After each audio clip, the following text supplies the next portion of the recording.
Ladies and gentlemen, I am just checking your audios. I can see some action in the chat box. So if you can hear me, that would be the most important thing. We have a number of very special guests who are joining us. Et alors, mon frère Serge, Serge, vous pouvez faire la traduction en même temps, s'il vous plaît. I will do my very best. Recording in progress. To speak as slowly as possible. But I've got my friend, my brother Serge, who will also work to provide simultaneous instruction. A few people have said you can't hear me clearly. Oui, je pense qu'il y a Tulia Axon. Can she maybe check his voice mic? Peut-être pour regarder votre micro, peut-être votre micro est activé, votre speaker. Parce qu'on entend tout le monde en fait. D'accord.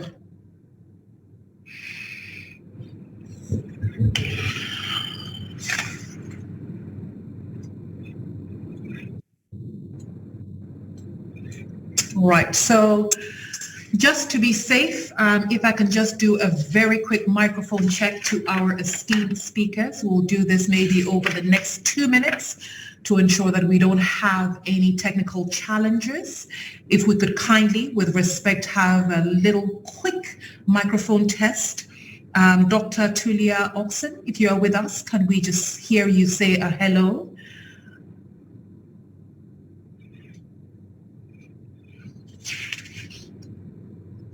She's the one not really. Okay. Perfect. Yes, we just heard her. Thank you very much, Serge. Thank you very much.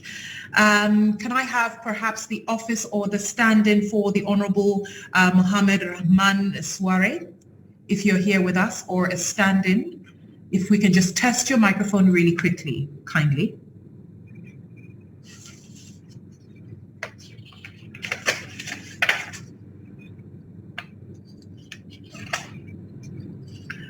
Okay, can I please have a microphone test for Dr. Justina Asafwaje? Are you here with us?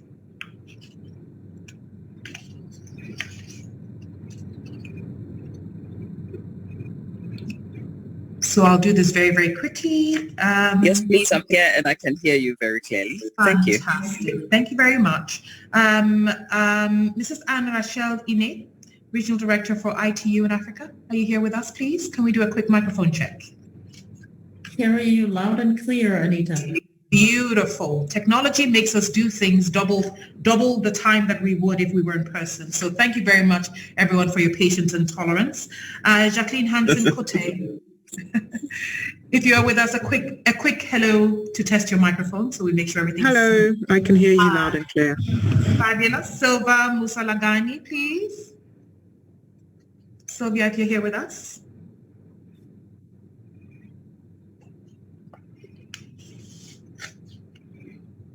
All right, I'll just move it along. Madame Koudou Dieng, est-ce que vous pouvez dire nous quelque chose, s'il vous plaît?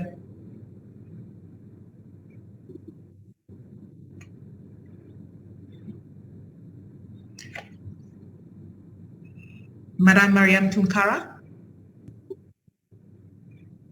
Est-ce que vous êtes là? S'il vous plaît?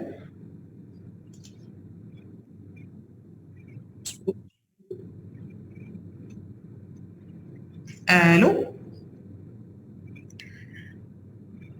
Oui, je pense pas qu'elle soit là. Je ne peux pas me connecter. Okay. D'accord, merci beaucoup. Can we also have Miss...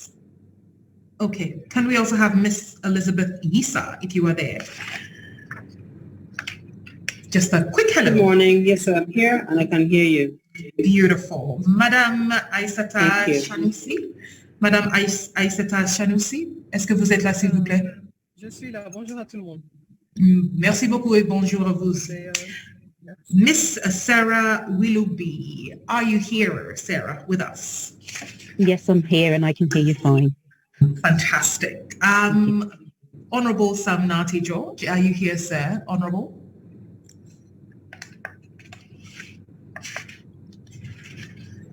I know that this is probably later on in the program, so maybe they will be joining us later on. But it is 10:02 here in Accra, and wherever you may be around the world, wherever you may be on the continent, we are starting an essential conversation.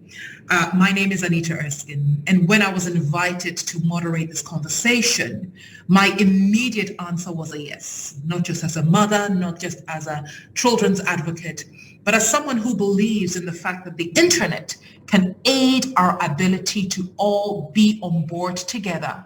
It can aid our ability for all of us to progress together. Technology is a great enabler. But as we've come to know, technology can also be a very scary place. It can be a daunting place. And if it's scary and daunting for adults, imagine how it must be for our children. So I'm essentially so grateful that this morning, this afternoon, this evening, wherever you may find yourself, that you have made time to contribute to this essential conversation, Africa Safer Day, Internet Day, where we are launching not just a conversation, but as activists, as government officials, as policymakers, as social impact changers, that we are coming together to tell the world that we are concerned about the safety of the internet, but we refuse to sit back and watch the world crumble. We are eager to contribute our quota to make the internet a safer place for our children, and in essence, a safer place for everyone. So once again, hello from Ghana and hello to you wherever you may find yourself. We know that it's a busy Wednesday afternoon or Wednesday morning wherever you are, so we are eager to proceed this conversation. I would like to just ask a few quick favors from you. Kindly, you may turn your video on, you're at liberty to do that, but you're not obliged. But I humbly ask that you do turn your microphone on, perhaps until we have you're either contributing or we have a question and answer. This will enable our speakers to be focused and also enable to reduce distractions. So I say this with all humility and respect. Kindly ensure that your audio, your microphones are off as we listen to our esteemed contributors and we listen to very impactful conversations. With this said, please allow me to bring to the platform Dr. Justina Asafo-Adjei, who starts this conversation off with some essential spoken word. Dr. Justina Asafo-Adjei, the microphone on, the video on, and it's over to you. Thank you. Thank you very much, Anita. I'm grateful. I am Dr. Justina, has been introduced. I work for Ghana National Insurance Authority as a clinical auditor. Here are some few spoken words for the African child as well as the African parent. Oh dear African child, make the world see through you with computing. With our 10 fingers and our 2 eyes, let's lash out online, learn and share. Get communicating. Learn, teach, and share your culture with the other people in this world through computing. Oh dear African child, wait a minute. How safe are you? You are a child born into a digital world, and I know. Now listen. If you wish to be a digital leader for Africa, you must be at the right place at the right time and do the right thing with your connections to the world through digital literacy. As a leader who are keeping the promise of Agenda 2040, let us protect the African child, however we need to do. As a matter of urgency, make provisions for the digital skills development which will yield meaningful protection for the African child. Let's provide good education for the African child. These provisions will build the natural guidance for the African child to follow. Oh dear African child, you are a child, but to Africa, you are our leader. The internet is near your child than you think. Is the child safe from all these harms and bad people on the internet? It is up to you as parents and guardians of the African child to train your child and not to impose any restricted uniform for the African child to have some fear in them when it comes to computing. To the future of Africa, again, I say, be at the right place at the right time and do the right thing. Oh, dear African child. Send love to the people of this world through computing. Thank you. Send love to the people of this world through computing. And I do hope that sooner or later, our African children will hear this wonderful message from Dr. Justina Asafo-Gyei. And now to give you the official welcome remarks, please do make time for Mrs. Anne Rachel Ine, Regional Director for ITU in Africa. Mesdames et messieurs, je vous présente Madame Anne Rachel Ine. Merci beaucoup. Bonjour tout le monde. Merci infiniment à Anita. Justina, that was a wonderful message. Thank you so much. Definitely, we need our kids to be safer on the internet. So welcome everybody. The Speaker of the Tanzania National Assembly, Honorable Minister for Information and Communications of Sierra Leone, the Deputy Ranking Member, Parliament Select Committee, dignitaries of the African region, Secretary General of the African Telecommunications Union, my dear brother, John Omo, the Director of the New Media Nigeria Communications Commission, Coordination Team for InSafe in Hope Network, representing the EU, representatives of government, ministries, agencies, civil society organizations, children, young people, and youth representatives from Africa, partners and supporting organizations of Africa Safer Internet Day 2023 celebration. Distinguished guests, ladies and gentlemen, it is a great honor and a pleasure to welcome you to the 4th edition of the Africa Safer Internet Day.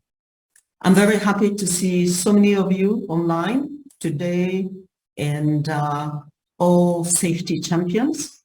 So allow me to express on behalf of ITU our sincere gratitude to all the partners for combining efforts to make this 2023 Africa Safer Internet Day a success. This is testimony of the quality of our cooperation towards a safe use of internet for our children. Ladies and gentlemen, digital technologies have created unprecedented opportunities for children and youth to interact, to connect, to share, to learn, to access information and express their opinions on matters that affect their lives and their communities. Referring to Goal 18 of the African Union Agenda 2063, and that one says, is about engaged and empowered youth and children, the 10 aspirations of the Africa's Agenda for Children 2040. Today, the day is presenting us with another opportunity basically to continue our urgent work, advancing a healthy digital ecosystem on the continent. And that we can do through innovative activities which seek to increase the participation of everyone in online safety initiatives and best practices. Resolution 67 at the World Telecommunication Development Conference last year, it was held in Kigali in June 2022, talks to the role of the ITU telecommunication development sector in child online protection. And it gives us one more time the opportunity to actually put this as a priority for the Union. Participating institutions present at the 2022 Safer Internet Forum held in consensus that in 2023, we're focusing our activities to build the capacity of Internet users, hence the theme, empowering the African child on safer Internet.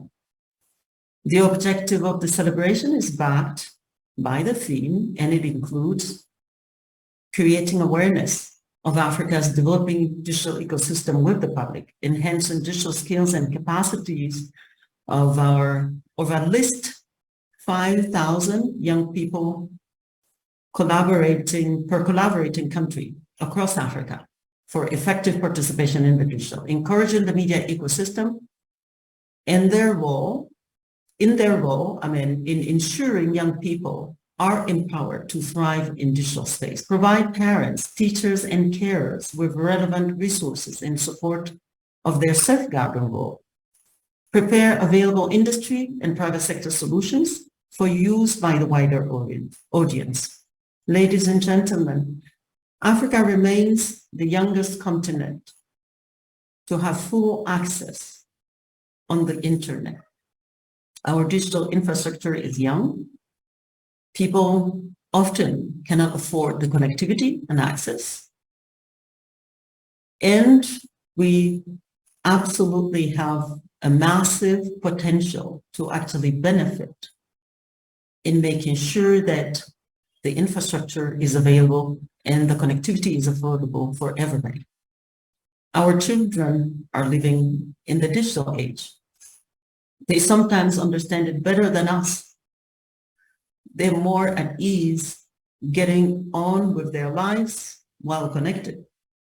But internet usage comes with safeguards, which when ignored can be really harmful to the user. We as stakeholders have an important role to play here today. What we must do is to help our young ones become aware and build their capacity to handle the challenges inherent in the digital world. Also, we must create participatory opportunities to encourage their engagement because it is an advantage for the children to be able to share their thoughts and experiences online for us to understand better where we have got it right and where we have got it all wrong. Please allow me to use this platform to call upon Generation Connect Africa Youth Envoys to also be our ambassadors in the youth community and disseminate the different child online safety tools that are available on the portal. Additionally, some of the gender-focused initiatives that include the African Girls Can Code initiative and Girls in ICT activities foster the engagement of girls and young women in the digital sector, empower them with the necessary digital skills to leverage digital tools in a safe and reliable manner. The second phase of the African Girls Can Code initiative was launched in April last year in collaboration with different partners that include the African Union, UN Women, UNECA, UNICEF, UNESCO, and other partners with financial support from the government of Belgium. The initiative aims to develop digital skills for young girls through coding camps and facilitates the mainstreaming of gender in national curricula to bridge the gender digital divide. Through the online platform hosted by the ITU Academy, the young girls can build their ideas and projects further, both during and after the coding camps, to foster innovation through the exchange of experiences and continuous learning. The ITU Academy provides enhanced capacity functionalities that can be leveraged by a range of capacity development activities through a sustainable approach, and it optimizes also the learning experience for the users. Last year, the Girls in ICT Day, for example, was celebrated under the theme of access and safety, which highlighted the challenges that young girls and women face while accessing the internet. And that hinders their engagement in the ICT field. We've heard it often enough. It is therefore essential that we continue to collaborate closely to address such challenges and ensure that improved access to digital technologies is done in a safe manner. Distinguished participants, as we establish new policies and work towards redefining old ones, as we develop new techniques for ensuring digital lives of our people are much easier, I believe we shall in no time bridge not only the digital divide that exists, leaving people in oblivion of the opportunities out there, but also it creates a sanitized internet ecosystem for everyone in line with the values that we're all here to defend. We also have among the participants a vast knowledge that I sincerely hope will enrich the discussions to the benefit of all. On Tuesday, the 7th of February, that is our global Internet Safer Day. I sincerely hope we will take advantage of this opportunity. A special word of appreciation to Child Online Africa team for their tireless effort and work in the preparation of this work, for their support in making this event possible, also the year-long support to all of the activities on the continent for a safer internet. I thank you very much for your attention. Thank you. And thank you so much. We thank you so much, Your Excellency. And this brings us to a very important part of our program, industry showcasing. Now, the essence of looking at what the industry says is the essence of also putting everything that we're discussing today into perspective. And of course, to do that, we've got the Senior Manager for Information Security and Enterprise Governance, MTN Ghana, as well as Safety Policy Manager, Africa, Middle East, and Turkey, Meta, in the persons of Jacqueline Hansen-Kote from MTN and Sylvia Musalangi from Meta. Now, ladies, I think we'll start off with Jacqueline. You each have 3 minutes to give us the industry showcase. Jacqueline, over to you. Thank you, Anita. Good morning, distinguished guests, and a happy new year to all of you. I appreciate the opportunity to give some brief remarks from an industry perspective at this virtual launch of the 4th Africa Safer Internet Day program. I would really like to commend Child Online for regularly gathering stakeholders to promote safe, responsible, and positive use of digital technology for children and young people. I believe that internet has become an indispensable tool facilitating a myriad of activities. I can't live without it, I know. Like adults, children do use and enjoy the internet despite the fact that most of these children may not necessarily have internet at home. How many mothers would say to their children, go and Google it when they ask us these difficult questions? So according to Kaspersky Daily's reported article about kids on the web in 2022, videos, audios, and software account for nearly half of children's searches on the internet, and that's 43.6%. That's high. YouTube, TikTok are leading the list. Children are spending more time on screen-based entertainment now more than ever. UNICEF's 2021 Global Kids Online Survey shows 36% of Ghanaian kids access the internet weekly. Despite the positive impact of the internet for children and the youth, there are genuine concerns about what children see and experience online. The growing cases of online grooming, sexting, cyberbullying, identity theft, exploitation, among others, will need the collaborative effort of parents, teachers, regulators, media, governments, the children and the youth themselves to protect the African child online.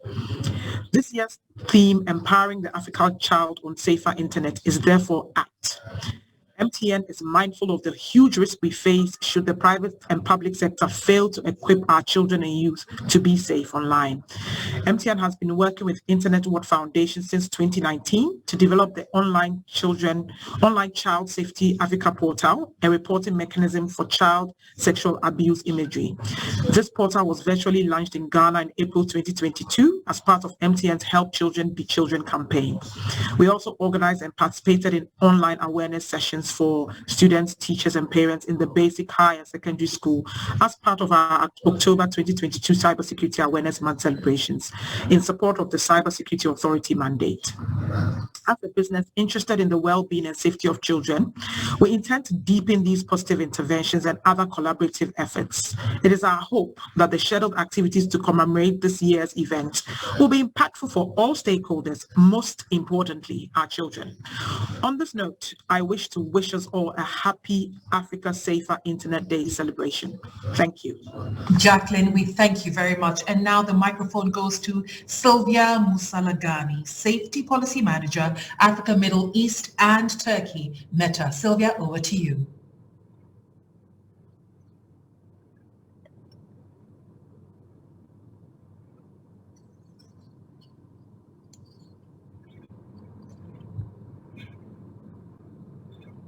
Hello, Sylvia, can you hear us?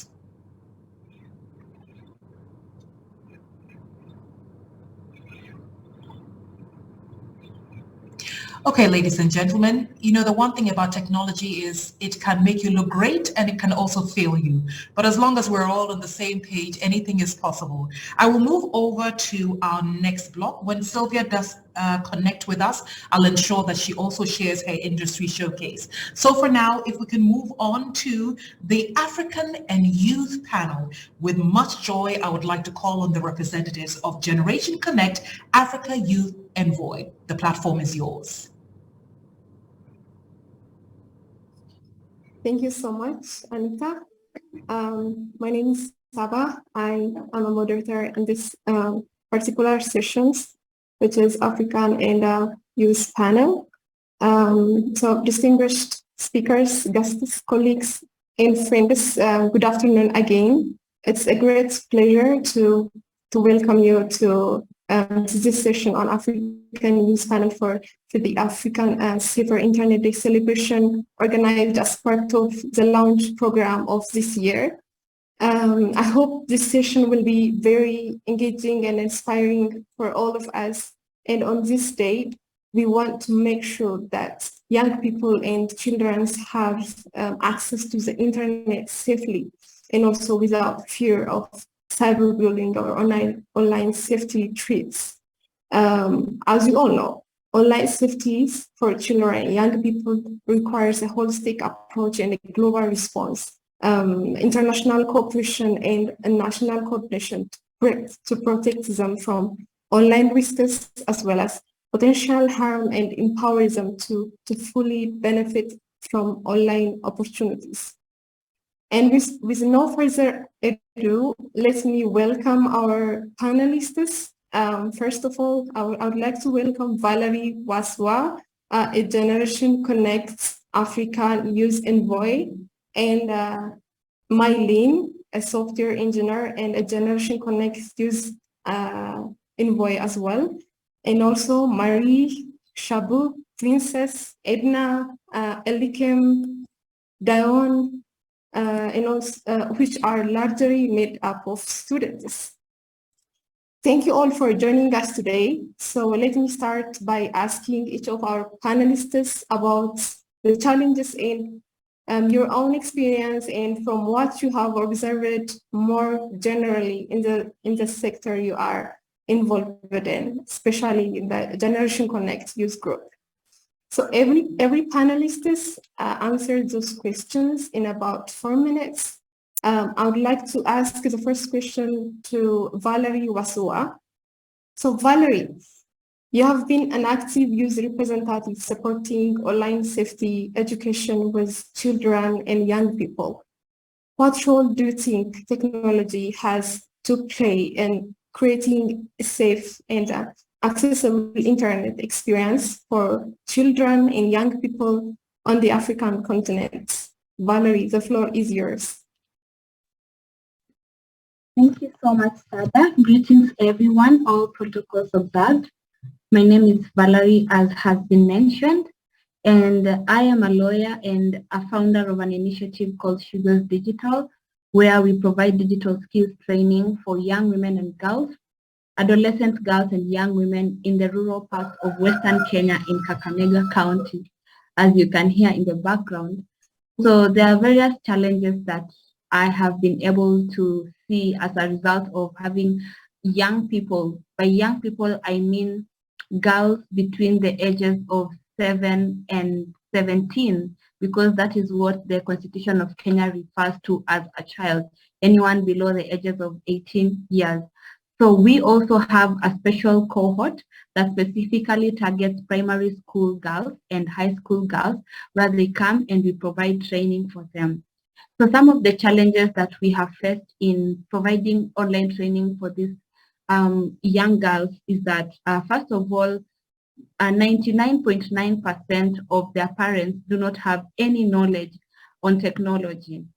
And these are people who are minors, so they're depending on their parents to provide support for them, to provide guidance to them. And yet these parents are ill-equipped to provide that guidance for them when it comes to how they can be able to use technology in a way that does not harm them. On the other side also, these are school-going children. You get that the teachers also in school also are very digitally illiterate, and so there is no elder person, whether in school, in church, in the place of worship, or at home, who has the knowledge that is required to offer guidance on how they are able to use technology after we have trained them. And so that is one of the biggest challenges that we have faced when it comes to them getting into the online space. And another challenge that we have seen is that most of these sites and platforms are not regulated. For instance, now let's say we use YouTube a great deal when providing training to them. You get that before the video that you selected on to provide training for them starts, there is a YouTube ad that is playing there, and the YouTube ad is about cigarette smoking and drinking of alcohol. So I can say that there is a lot of unregulation of whatever content is on social media or on the internet space, even in the spaces where we have content that is meant for learning for these young people. How I think technology can be used as an enabler to ensure that young people and children specifically can be able to have safer experiences in the internet, I can say is a paradox, because first of all, technology here is the problem, right? Internet is the problem, cyberbullying, all these things are happening in the internet. However, I feel like there are some things that we can do to ensure that technology is also an enabler in promoting child online protection. My suggestions are as follows.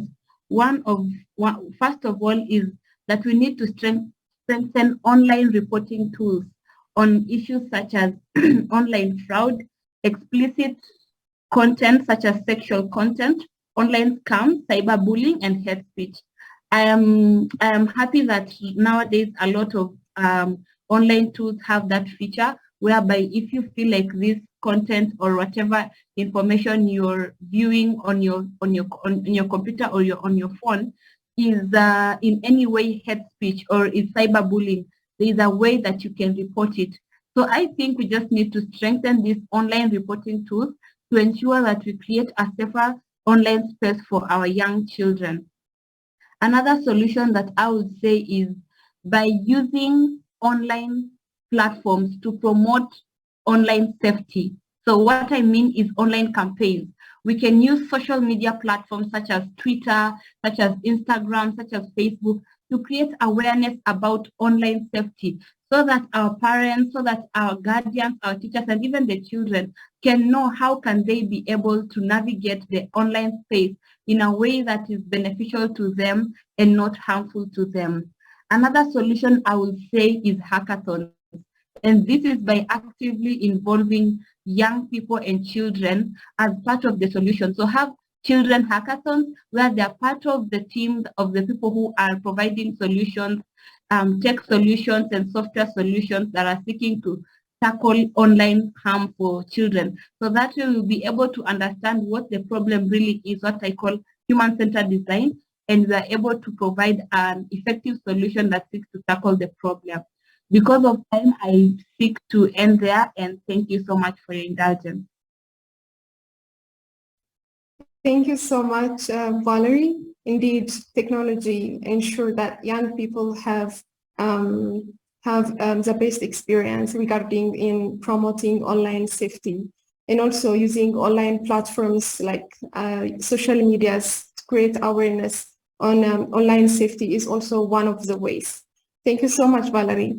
Now I will go to Mylene. So Mylene, you have been actively involved in initiatives that promote a safer internet for young people as well as children. So what is your experience regarding safety online, and what measures do you feel should be put into place to protect African children from potential online risks such as cyberbullying, online solicitation, and also inappropriate content? Mylene, the floor is yours.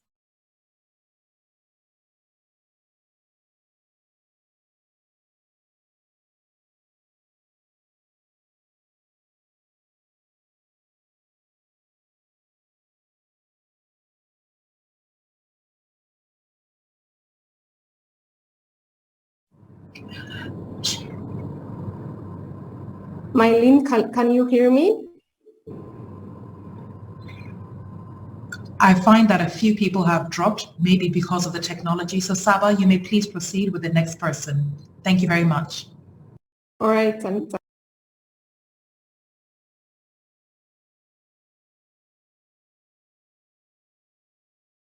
You unmute yourself, Saba. Okay, so from the panelists, I would like to answer this question. How could we ensure that a person with disabilities have access to digital resources in order to participate in safer internet day activities like today?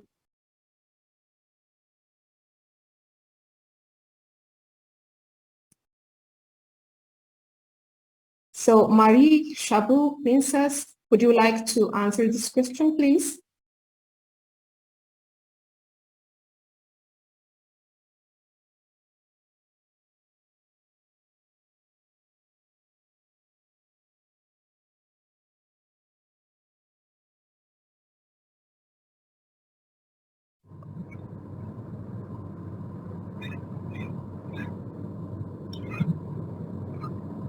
Saba, maybe the internet wants to show us that it is boss over us. Okay. Hello, participants, are you there? I know that some of you were online earlier on. Perhaps we've lost you. Participants, Are you there? Can you hear us?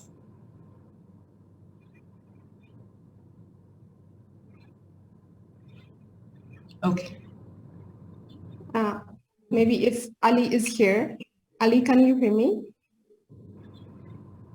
Yes, Taba, I can hear you. My name is Ali Mutijima, and I'm also on Generation Connect initiative. Maybe I can also add my own comments. As more and more young people gain access to the internet here on the African continent, I think it's imperative that we two young people take an active role in ensuring that young people are safe online. I could give a few recommendations that can either go to the private sector, the government level, or even to the general public. One of the things that we have observed that have worked really well are events like this that shed more light to the abuse and cyberbullying that young people might be gaining. So one of the tools that we could use is social media itself, by using things like social media activism. So hashtags, there's a few hashtags that have, I can say, blown up out there and have brought more, shed more light to the issues that young people feel. I also think on a private sector level, private platforms could encourage adopting international frameworks on human rights, including frameworks on norms and of women's rights, especially for young women who experience most of this cyberbullying, be it sexual or even just bullying at large. And then this could bring more accountability in preventing this cyberbullying. I also think that legal information should be available on all platforms, adapted to the users' languages, because one of the issues that people face is that they use these platforms not knowing exactly what they're probably signing up to and what's going on. Social media platforms could also invest more in content moderation, especially for platforms that are open to large users of the public and where information is openly accessible. So a lot more can be done in ensuring that some of this content that's abusive and can be considered as cyberbullying is removed. On a government level, I think there should be more accountability and transparency of granular data on this kind of violence that young people are facing, to ensure that even those people who are actively trying to ensure that we can fight against cyberbullying, we have this information and we could use it way better. I also think governments could craft frameworks on digital public goods to amplify development and the impact that these digital technologies like open source, like for example, the social media platforms, now that AI is also coming in, have tools that can protect young people from all this abuse online. Governments could also ensure that there's a strong legal framework in place to prevent and combat gender-based violence, cyberbullying, hate speech, or any form of bullying that is directed not just to young people, but society as a whole. I think we as Generation Connect, if I can quote Madame Anne Rachel, will continue being ambassadors by empowering young community leaders that are ensuring that there's digital protection for young people. We could also engage different partners. We will continue to engage different partners and stakeholders that can help us ensure that this is possible, and we can also participate actively in the different policy making spaces or dialogues where necessary, where we can also have an impact and spread the message of ensuring digital safety.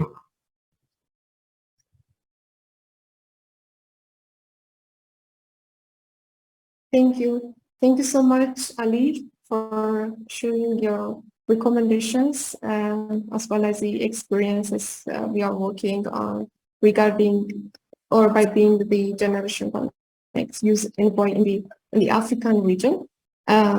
So next, I would like to ask some questions for our panelists.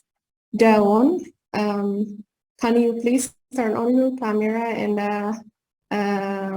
answer? Are you here? Can you listen to me? Yes, please. Okay, Dan. Thank you so much. My question is, how can we raise awareness to African child and young people on online safety issues or educations and so on? The floor is yours. All right. I feel like how we can raise awareness for such precautions is that when we go to mass media, yes, publication of and advertisements, more we prepare for, I think it's best if more of light is thrown on these topics, so that, and these kind of things are brought up on shows, because kids, and they more, how do I put it, they watch cartoons and learn and take more things on it. So some shows should kind of bring or animate stuff that will throw more light on these things, and also they should also go to schools, and also things should be broken. Schools more. Hello? Yes, I can hear you. Continue, please. Yes, please. Well, more light should be thrown on awareness of the internet, because sometimes you could just be watching a movie and ads of provocative materials will display. So more blockages should be created, and more light and information education should be given to the youth about things of this sort and how it can affect us. So that's very much how I think of it. Thank you. Thank you, Dion, for your recommendation. Indeed, digital training and also digital literacy awareness on how to use internet safely is one of the ways that we can empower young people as well as children in this way. So thank you so much, Dion. So I have a final question for our panelists. Valerie, so what do you think are the ways in which children and young people can be empowered through using a safe internet? Valerie, the floor is yours. You have 3 minutes. Thank you, Saba. So I think what we can do to empower, to ensure that children have safe experiences in the internet, first of all, is by having the right knowledge. So we need to have upskilling. We need to have, first of all, the children having knowledge on online safety. So for all the organizations and all the initiatives that are providing digital skills training for young people, they should include online safety as a course to make sure that as they're learning how they can use a computer, they should also be able to know what are the risks and how can they be able to deal with it. Another thing is that we need to have training of parents and guardians and teachers, because these are people who are still at a vulnerable stage of their life, and they still need guidance on how they can be able to use the internet so that we don't have instances such as online addiction or and all these other harms such as sexual exploitation or cyberbullying or hate speech and identity theft. So we need also to not just focus on the children and forget the teachers and forget the parents. For example, in Kenya, there is a policy that has been passed by a previous president, Uhuru Kenyatta, whereby coding is recognized as a subject in school. So we find that there are a lot of young people who now will be exposed to computers in school, and yet there is no information enough to ensure that these teachers are telling them that as you are using your Google to code, you should be aware that you're going to get some ads which are talking about how you can make money, to get rich quick schemes and all these other funny things that are on the internet. So it's very important that we ensure that the teachers, the guardians, the parents have enough knowledge on this. In the same breath, I would like to say that also in the ambit of the stakeholders, so things like regulatory bodies. Now in Kenya, for example, we have the Communication Authority of Kenya. They launched in 2022 what we call the Child Online Protection Guidelines. And this is a document that is supposed to guide all relevant stakeholders, that is telecommunications, broadcasting, licenses, and all these businesses and business models that are centered around technology, to ensure that in whatever business they're doing, they have a clear child online protection policy to ensure that these children are protected. So now it should not just end there. We should have a clear implementation guide that follows up with these people. As of yesterday, I learned that they will have a 6-month grace period to ensure that they have an online children online safety policy. So we need to have an implementation structure in place to ensure that these businesses, these companies are actually following up to ensure that, their clients, if they are children, are they being protected online? So those are my suggestions, and thank you for indulging. Thank you so much, Valerie, for your wonderful suggestion. So what we would like to address to other decision makers is to better address these challenges that children and young people face on online safety on the internet. In more that education should be extended to parents, not only young people's and children's, and also educators, as well as policymakers in the ICT industry, in order to support their role in promoting child online safety. And also digital learning and digital literacy are also one of the ways to better address this challenge. And in addition to this, to promoting internet access for children and young people, we must also make sure that their online spaces are safe and enabling. So in today's world, young people and all children need to be equipped for a digital future. And so that's it for our session. Happy Africa Safer Internet Day celebration for all of you. Thank you so much for your time. Anita, the floor is yours. Saba. Thank you very much, Saba, and you excellently moderated a conversation that we all tend to overlook, the voice of the youth. And if you look in the chat box, you'll see quite a number of words of encouragement coming from Madame Ine, and thoughts and opinions and contributions also coming from my sister Linda Nsefo, Serge. So kindly go through the chat box also. There's quite some words of encouragement for you, the youth of Africa. You indeed are the key determination factors of everything that we do. And indeed, the future belongs to Africa's youth. So you are empowered as it is. Having said that, the youth are unable to walk this path alone.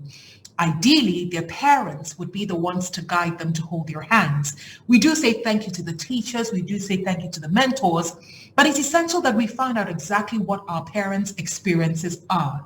I have two parents. So ladies and gentlemen, please allow me to welcome Media Specialist, Madame Koudou Dieng. Je vous présente Madame Koudou Dieng sur scène. Merci beaucoup. Madame.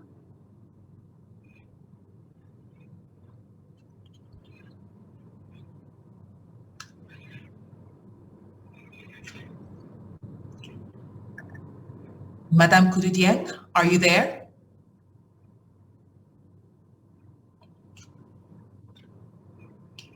Okay, perhaps while we wait for her to reconnect, may I ask Madame Mariam Tunkara to share a few words on behalf of a parental experience. Madame Mariam Tunkara?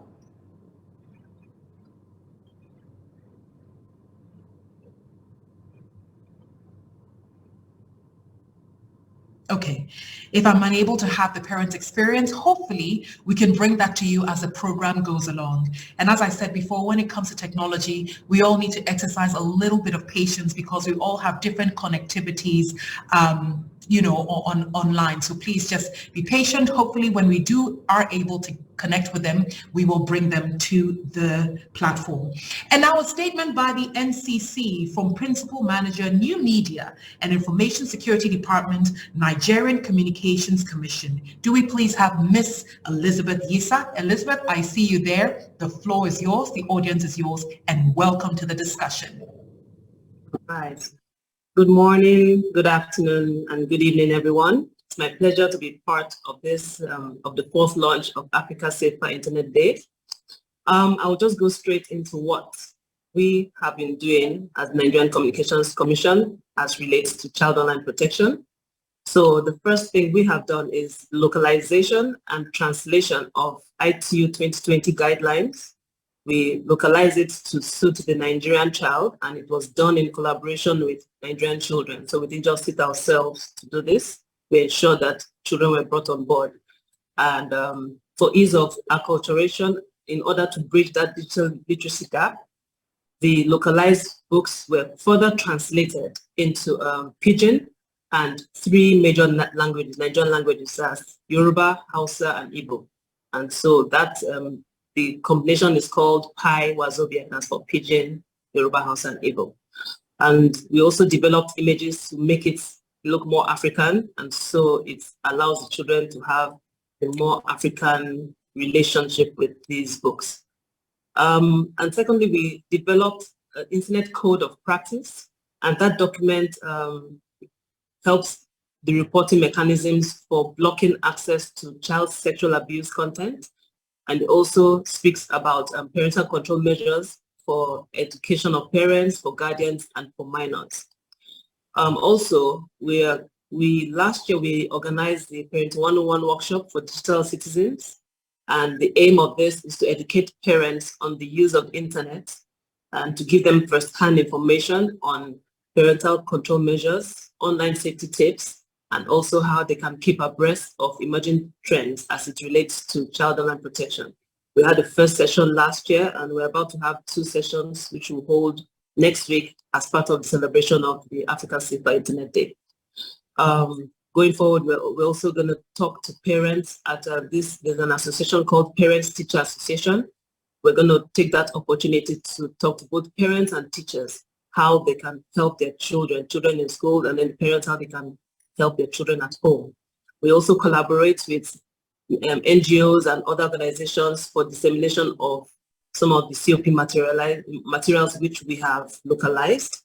And then we also took it a step further to have some particular children be our children ambassadors, so they attend most of the programs we have and give their own opinion as relates to child online protection and what they think parents and teachers should do.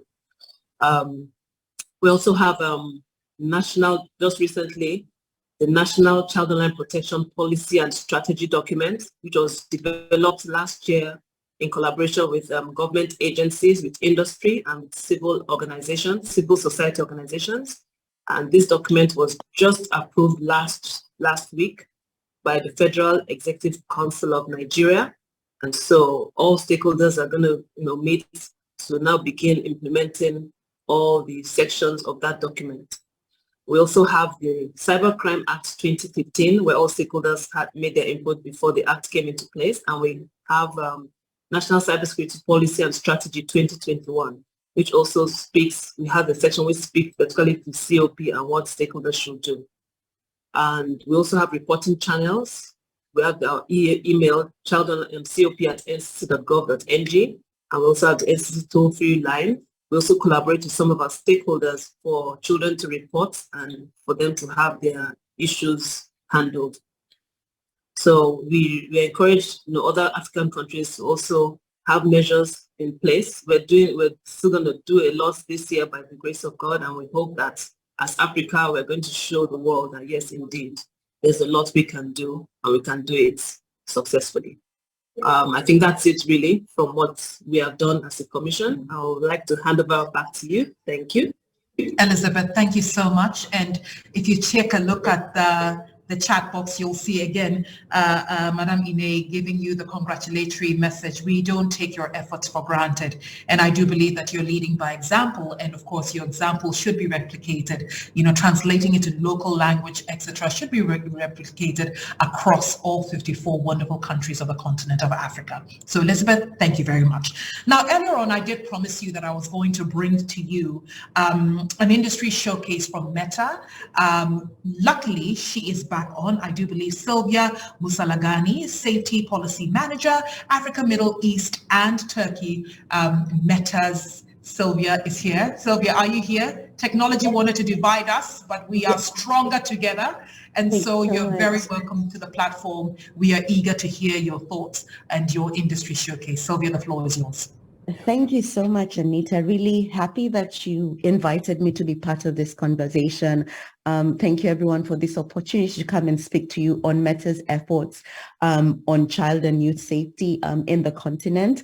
As you heard, my name is Sylvia Musalagani, and I lead on Meta safety policy efforts covering Africa, Middle East, and Turkey. My team's work centers around safety of children, youth, women, and other vulnerable groups who use our platforms. As you may know, Meta's mission is to give people the power to build community and to bring the world closer together. And there are over 1 billion people who are using our platforms each and every month, and they're connecting to share ideas, to connect with their loved ones on our platforms. So, and we want to ensure that as they're doing this, their experiences are safe. And so for us, Meta's priority is safety is a priority for Meta, and especially the safety of children and their well-being. And we take a comprehensive approach to making our platform safe, and especially for teens. This includes writing policies and developing cutting-edge technology to help prevent abuse in the first place. So in addition to this, Meta is committed to supporting parents, caregivers, and educators with both policies, resources, and tools to support the safety and well-being of young people online. So when it comes to youth and children who are using our platforms, we are designing our platforms with the following values in mind. So we have to take into account responsible empowerment, because we strongly believe in responsibly empowering young people to enjoy the many benefits our platforms and larger online platforms have to offer. While doing this, we have to also take in mind age-appropriate safeguards. We know that younger users require additional safeguards for their safety, privacy, and well-being. And over the last couple of years, we've been dedicating a lot of resources to just ensure that our products meet age-appropriate standards, as well as our policies. Finally is innovation, and we are constantly exploring innovative technologies to provide great experiences for young people, to help keep them safe online, and to solve for the defining challenges of our industry. We want to make sure that young people have safe and positive experiences on our apps, and which means that making sure that those experiences are appropriate for their age. We're committed to raising the standards for protecting teens and supporting families online, and have taken a number of steps to do this. So we recently launched new default privacy settings for minors on our platform. So this is the 13 to 18-year-olds who are using our platforms, and features like take a break and nudges that encourage teens to both spend time away from platforms like Instagram and explore different topics while online. We are also using age verification technology to help young people have age-appropriate experiences. And we're helping to protect teens against unwanted interactions, like preventing adults from messaging teens who do not follow them. Earlier this year, we also launched parental supervision control tools on Instagram and in our virtual reality technologies, and we'll continue to do more work to make our platform safe and supportive for young people. We've been working closely with experts from across the world, and I know some of these experts are in this room. We've worked closely with parents, with guardians, and young people themselves to develop what we are calling a family center, which also includes an education hub where families can access expert resources and tips on topics like how do you talk to your young people about healthy social media usage, because we know when it comes to young people online, there's an ecosystem around them that we also have to ensure that we are talking to as we create safer experiences for them online. So there are a number of different product developments that we have done, different programs that we have done with partners. But for this Safer Internet Day in particular, we're supporting various Safer Internet Day initiatives run by our partners in the continent, and focusing on amplifying their messages around Safer Internet Day on our platform. So supporting them with ad credits to do this on our platforms, and also engaging with more stakeholders like yourselves in events that have been organized all across the continent, in Kenya, in Nigeria, in South Africa, where we're taking part in panels and sharing the messaging on how we are making our platform safer for young people, and also receiving feedback on what more we need to do to ensure that young people are safe on our platform. So I will keep it short for this time, but thank you so much for inviting me. me again. Over to you, Anita. Sylvia, I thank you. And I particularly laughed, in my head when you mentioned platforms like Instagram, knowing that, you're caught between a rock and a hard stone. But even we as adults, sometimes we do get carried away. But thank you very much for your honesty and transparency. And we definitely do know now that Meta surely does care. Thank you so much for your words, Sylvia.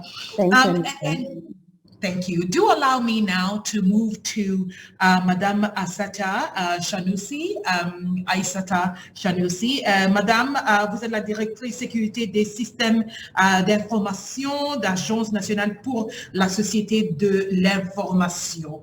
Madame Aissata Chanoussi, est-ce que vous êtes là? Merci beaucoup.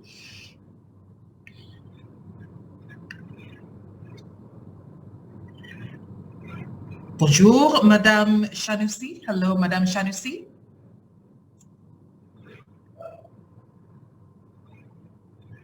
All right. I usually like to give a 15, 20-second wait. She'll connect with us when she's back on. All right. So do allow me now then to move to In Safe, In Hope, coordination team represented by Miss Sarah Willoughby. And the conversation and the presentation brings us to this moment, Sarah, where you're going to share your thoughts. The platform is yours, Sarah. Thank you very much for joining us. Thank you, Anita. Share my screen, is that possible? I have a few presentation slides to share, so let's see if we can get that. Sarah, let's try it. Go ahead and try and see if it works. If it doesn't, I do have the IT team here online, but I believe you're co-host, so this should work. Thank you. Sarah, you're on, you're live. Obviously, I can't see the screen now, so do intervene if anything's not working or you want to comment on anything. So thank you very much for inviting me today. My name is Sarah Willoughby. I work for an organisation called European Schoolnet based in Brussels, and we actually deliver on the Better Internet for Kids strategy and work on behalf of the European Commission. So that encapsulates a range of activities, one of which is Safer Internet Day. So I actually coordinate the global Safer Internet Day campaign. So that's mainly what I'll talk to you about today, but we'll touch on a few other areas of activity. So just to introduce you to Safer Internet Day, I know that the conversation has been flowing and you're already very familiar with the concept, but Safer Internet Day is a truly global celebration. We typically have about 180 countries celebrate Safer Internet Day in some way or another. And I say some way or another, sorry, I should say countries and territories there. We have some Safer Internet Day supporters, some countries that have celebrated Safer Internet Day from day one back in 2004. Other countries and territories are very much on their journey to a safer and better internet and may be struggling to get the issue on their agenda, to get national support, etc. So as I say, everybody is at a different point in their journey, but we welcome them all as part of the Safer Internet Day community. Alongside countries, we also have a number of organisations and industry supporters for Safer Internet Day, which is absolutely fantastic. As you will see on screen, the motto for Safer Internet Day is Together for a Better Internet, and we do really want to highlight that this is a multi-stakeholder responsibility. So it's not just about policymakers and industry coming together, it's about everybody in that chain. So children and young people themselves, parents and carers, educators, teachers, policymakers, industry, the academic community, everybody has a role to play in this process. Significantly, this edition is the 20th anniversary of Safer Internet Day. So we first started the campaign back in 2004 and it's grown year on year since. Over that time, we've had a number of African countries be involved in the campaign. And I think it's safe to say by the number of contacts that we get yearly, it's really gathering pace within the African continent. Our work really ramped up a few years ago when through Child Online Africa in particular and ITU, we started having more dedicated discussions. So it's really great to see the work that's going on there. And again, thank you for inviting me to be part of this conversation today. One of the key things that we're highlighting in this year's edition of Safer Internet Day is the new European Strategy for a Better Internet for Kids, known as BIC+. I'll come on to that in more detail in a moment, but really this sets the framework within Europe for creating a safer and better internet for children. It was published last May, but updated a strategy that was first published in 2012. And it really looks at how we provide a framework going forward for the next decade or so to really make sure that we can protect children and young people online. Obviously, this policy is based in its European roots, but we're delighted to see that it is being, the models behind it are being picked up and used by many. And I know I've had several conversations with AU at Child Online Africa, and they're really embracing the messages behind the Big Plus strategy, which is fantastic. And at the very core of all this work is youth participation and empowerment. So again, when I come to show a little bit more about the Big Plus strategy, you will see how that's really developed within the policy framework going forward. I would just like to take one moment, if it will work, to give you actually a world preview, because I'd like to quickly show you the new SID video spot for this year, which outlines all the work that's going on. And this really is a premiere because we signed it off about 30 minutes before this meeting. So bear with me. I hope the technology will work here.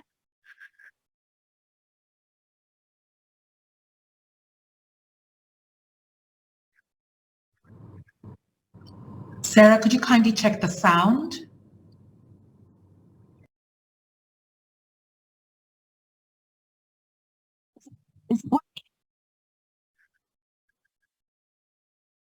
Can you hear it, Anita? No, I can see the visual perfectly, but not the sound.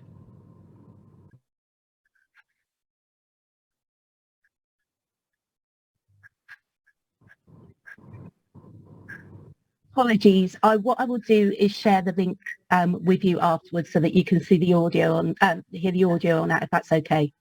Perfect. Thank you, Sarah. Okay. Apologies. Oops.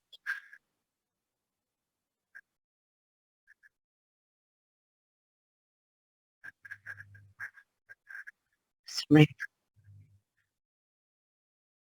Let's progress to the next slide. But as I say, I will share the link for that shortly.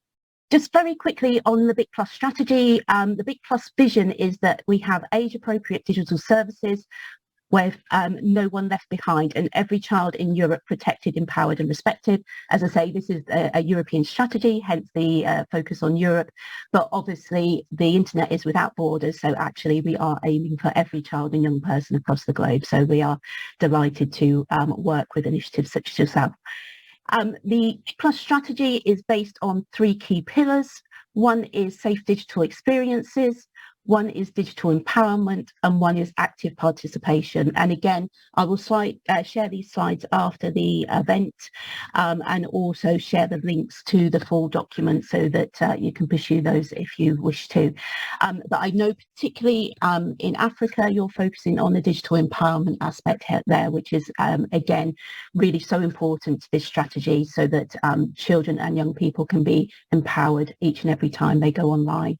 The other point to mention here, going back to the no one child left behind, is that there is a really key focus within this strategy in making sure that all children and young people are able to make the best of the online experience, regardless of their own personal circumstances.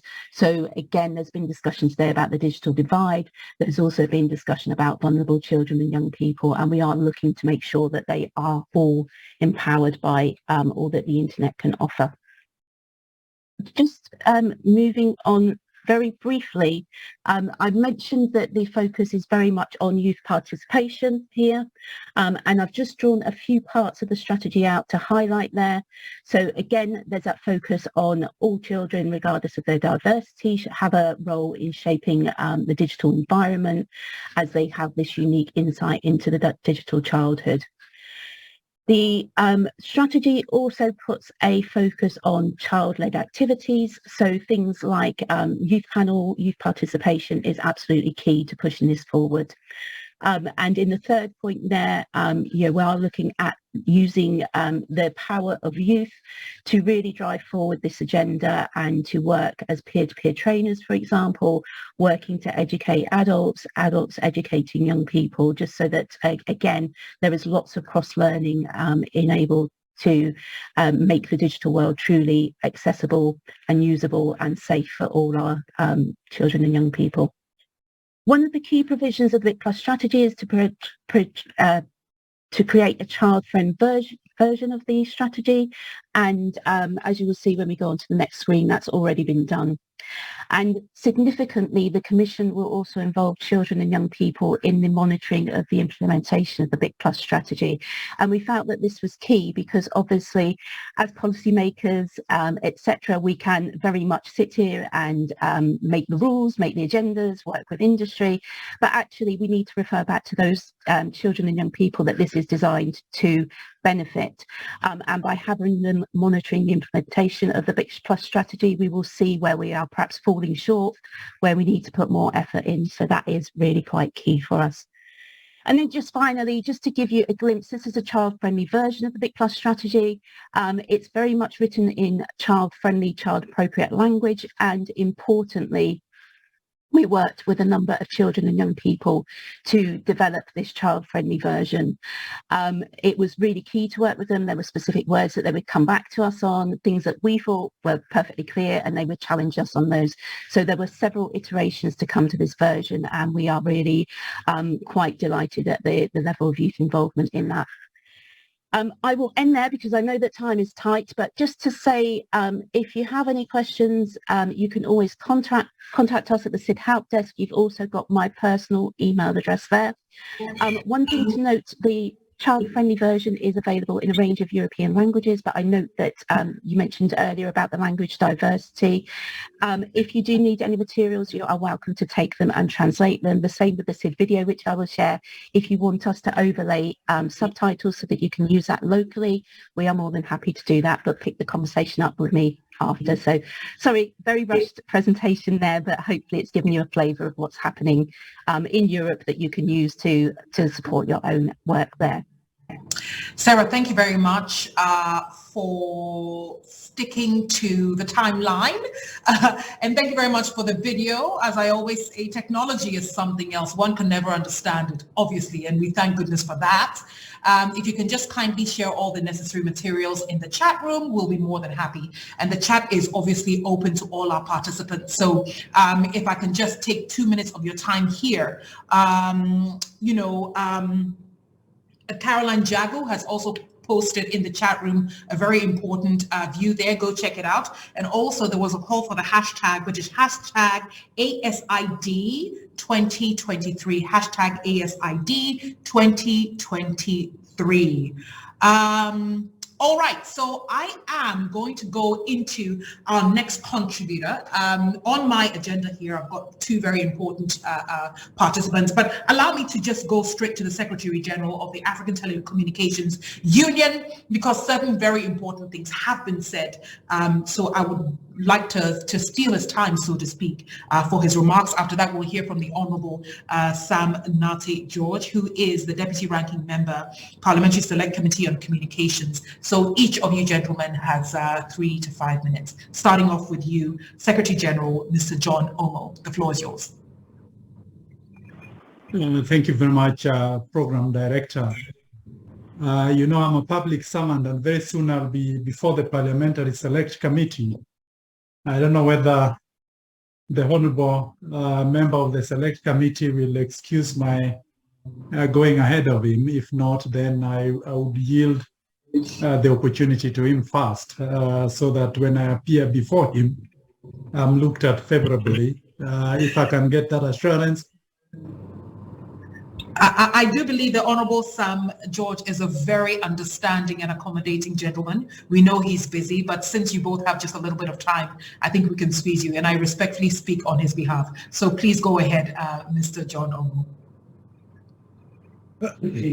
Thank you very much for indulging me. I really want to start by thanking the organizers for asking me to come and give some remarks. So let me start by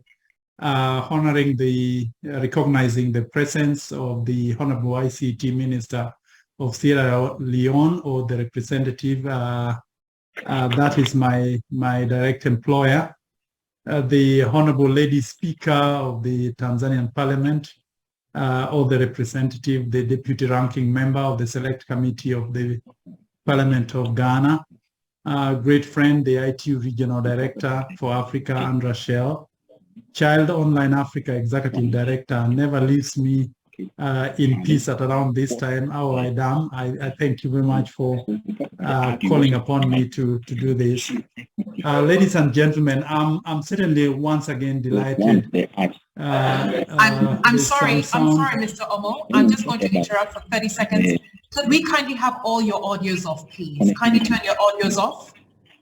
Please put off all your audio, kindly. Mr. Omo, proceed, please. Thank you very much, Anita. I'm delighted to join you for this important undertaking that, underscores the commitment we have as a continent and as the ICT community to, ensuring that the virtual space that we all participate in, perhaps a lot more than the physical space now, is safe for everyone. As we agree, internet has become an integral part of our daily lives.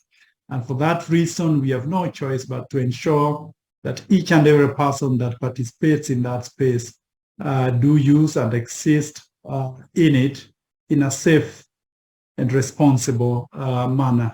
Now, with endless opportunities for learning, communication, and entertainment that the internet offers, it's no surprise that just as many adults as indeed children do interact on the internet, and we found it useful, especially during the COVID-19 pandemic and post that pandemic, that the internet has become a useful tool for ensuring that whether in the agricultural sector, the health sector, and largely the educational sector, use that space for purposes of ensuring that the development programs in these sectors are carried on with less of interruption.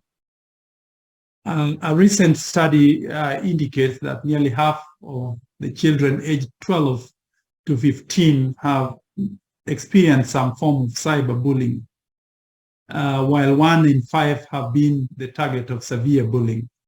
That's a high number. 12 out of 15 that were surveyed experienced some form of bullying online. And that happens to adults as well. In addition, the number of reported cases of online child exploitation has risen dramatically, especially post-COVID-19, when we did most of our counties ensure that there was access for purposes of education. Authorities have reported a rise of more than 600% in just the last 3 or so years. The exposure, that sort of exposure to inappropriate content and harmful, content on the internet is a growing concern, especially for the African child with less of information, less of public awareness. And so we need to ensure that we bring all our efforts to bear in terms of, dealing with that particular menace. It is accordingly the responsibility of caretakers and leaders to equip everyone that uses the internet, especially children, with the knowledge and skills that they need to navigate the internet responsibly and safely. That means teaching them about the dangers of sharing personal information, the importance of digital privacy, and how to identify and report online abuses. We must also educate them about the importance of online safety, including by empowering them with the right senses to detect and consciously avoid giving out their personal information to strangers,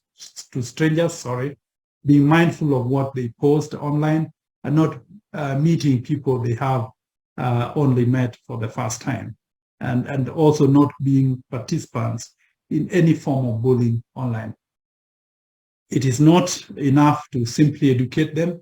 We must also create a safe online environment for promoting responsible behavior and supporting initiatives that promote digital literacy. Governments, educators, and technology companies all have a role to play in this, in making sure that the internet is a safe place for everyone, especially our children. To that extent, we continue to urge governments to enact laws and regulations to protect children online and hold technology companies accountable for actions that are attributed to them that go against child online safety in particular.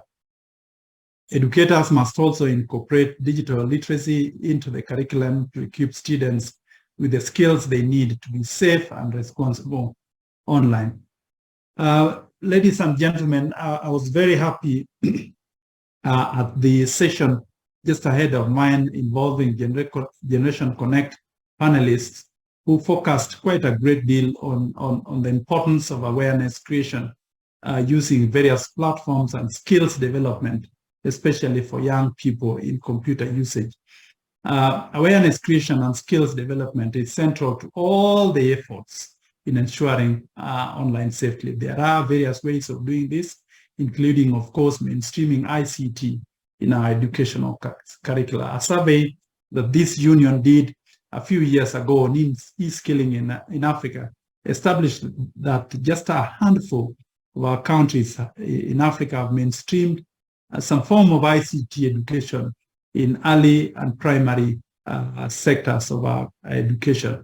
And even for high schools, very little of this is happening. And we need to ensure that ICT education is mainstreamed and child online safety, or online safety for that matter, being an important component of that education. Let me also just highlight other areas that I see, some of which may have been taken up by the speakers ahead of me. But I see parental guidance and control as important so that we ensure that what our young people are exposed to is appropriate to them. Combined with privacy settings, this can help us to protect children from inappropriate content, online grooming, cyberbullying, and other forms of online safety. Now, there is also, of course, I was happy to hear Meta speak about the various initiatives that they have taken on board. I think the role of technology companies in ensuring that appropriate safeguards are put in place for purposes of ensuring online safety is crucial here.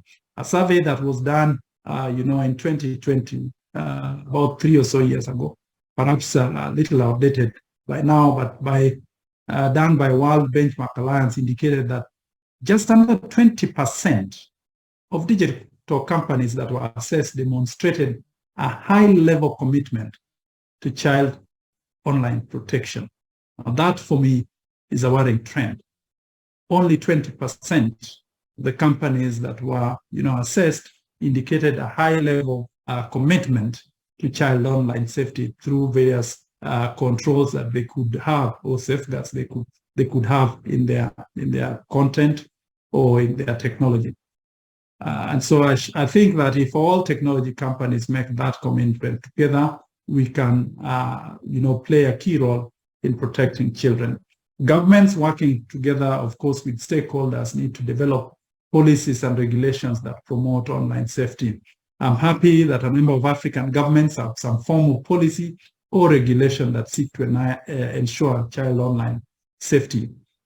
However, there are still patches where the same do not exist. That is, countries where the same do not exist. And even if they do, there are indeed a lot of challenges with reference to enforcement. And those challenges are attributed to a number of issues, such as lack of information or ignorance, online anonymity, and transboundary nature of these crimes. And we just need to ensure that we have in our prosecution systems, in our, judiciaries, people capable of detecting, in our police systems, investigators capable of detecting these crimes, and prosecutors and judges or magistrates that are able to ensure that enforcement is done accordingly. And so governments need to work with technology companies for purposes of lifting the veil where crimes, especially organized crimes, are suspected. Internet being borderless, I think collaboration amongst the various teams that are involved is paramount to ensure that, transboundary criminals do not find safe havens in other jurisdictions while they are committing crimes in countries where they are not resident. And it's certainly important for governments to continuously monitor the efficacy and where necessary, data legislation and policies to keep pace with the technology. All I say is that this is not one area where, an area where one organization or a group of organizations can claim to have, all the solutions to the ills or risks that are available online. We therefore must cooperate with each other and synergize our efforts in order to ensure that we achieve a greater good for our society. And so let's cooperate more and compete less. As I conclude, statistics on internet usage and online risk among children highlight the importance of the need for continued efforts to protect them. By working together, we can help keep children safe as they explore the opportunities that are available to them in the digital world. And so I call upon each and every one of us to commit to this cause, both adults, parents, technology companies, governments, intergovernmental organizations cooperate with each other to ensure that we deal with the challenges of online safety. Let me conclude by wishing all of us a safer Internet Day in Africa together with a pledge for a better Internet for our children. I thank the organizers, in particular, Child and Africa, for involving this union in this program, and do pledge our commitment to work with you and indeed other stakeholders in ensuring that the Internet remains safe for users, especially to young people. I thank you. Mr. Omo, and we thank you for your various calls to action. We've heard them loud and clear. And the good thing about this platform also is this address is also recorded. So at a later time, you will be able to invite your communities, your networks to also take a look at the various important and crucial conversations and points that have been made throughout the program this morning or this afternoon, depending on where you are. And now, ladies and gentlemen, I'd like to give the platform to the Honorable Deputy Ranking Member, Parliamentary Select Committee on Communications. He's a member of Parliament of the Ningo Pram constituency right here in Ghana, in the person of none other than Honorable Sam Nartey George. Honorable, the platform is all yours. Thank you. Thank you very much, and a very good morning to you, Anita, and everyone here. It's a pleasure to join you. I had to run out of the public account sittings, where I also am a member of that committee. We're looking at the Auditor General's report for 2020. But it's a great pleasure because this is very important. When I spoke to me about the program, I said, look, a safer internet is critical for what we do. I've got very young kids, and I have a 2-year-old going on 3, and she already knows how to go online and search for her videos. And that tells me how exposed kids are in today's world. And this all got facilitated as a byproduct of the pandemic, where kids have had to do hybrid learning or full online learning. And that has exposed children to online cyber bullying and sexual exploitation at a scale that is unprecedented. Again, you have a lot of parents who are on their own, not very competent when it comes to cyber etiquette. And so you have both children and parents who are susceptible to cyber attacks and cyberbullying and all kinds of ills on the internet. Normally in the traditional world, parents are better equipped with protecting their children. In many instances online, you see that parents themselves are victims. How well then can they protect their children? And that's one of the reasons why, as parliamentarians, we're very particular about online protection of our children. There's a lot of work going on in our Ministry of Communications and Digitalizations, which has been going on for, my memory serves me right, almost 15 years. And I was entity, the Child Online Africa Group is one of the key partners that the ministry has, and Parliament has been looking to work with to strengthen local legislation. Because it's one thing for us to have civil society organizations speak about this, but the more you speak about it, the only way we can have real effects to this fora is when we have legislation and enforcement of those legislation.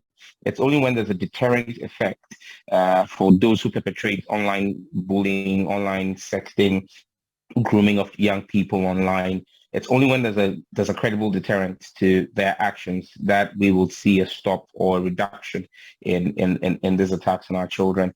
In that regard, I would want to urge as many people who are from other parts of Africa to begin to put pressure on their governments and their parliaments to ratify the Malabo Convention.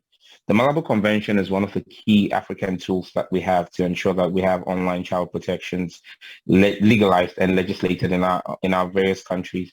Unfortunately, it's been 8 years since, or we've entered the 9th year since the Malabo Convention came into being. It's still not been ratified because out of the over 50 countries on the African continent, we just needed 15 to ratify or to trigger the convention. I think it's just recently Morocco has also ratified, and we're just about to hit the 15 mark. But in almost 9 years, we've not been able to activate that tool. And that's a tool that would allow a lot of African countries domesticate the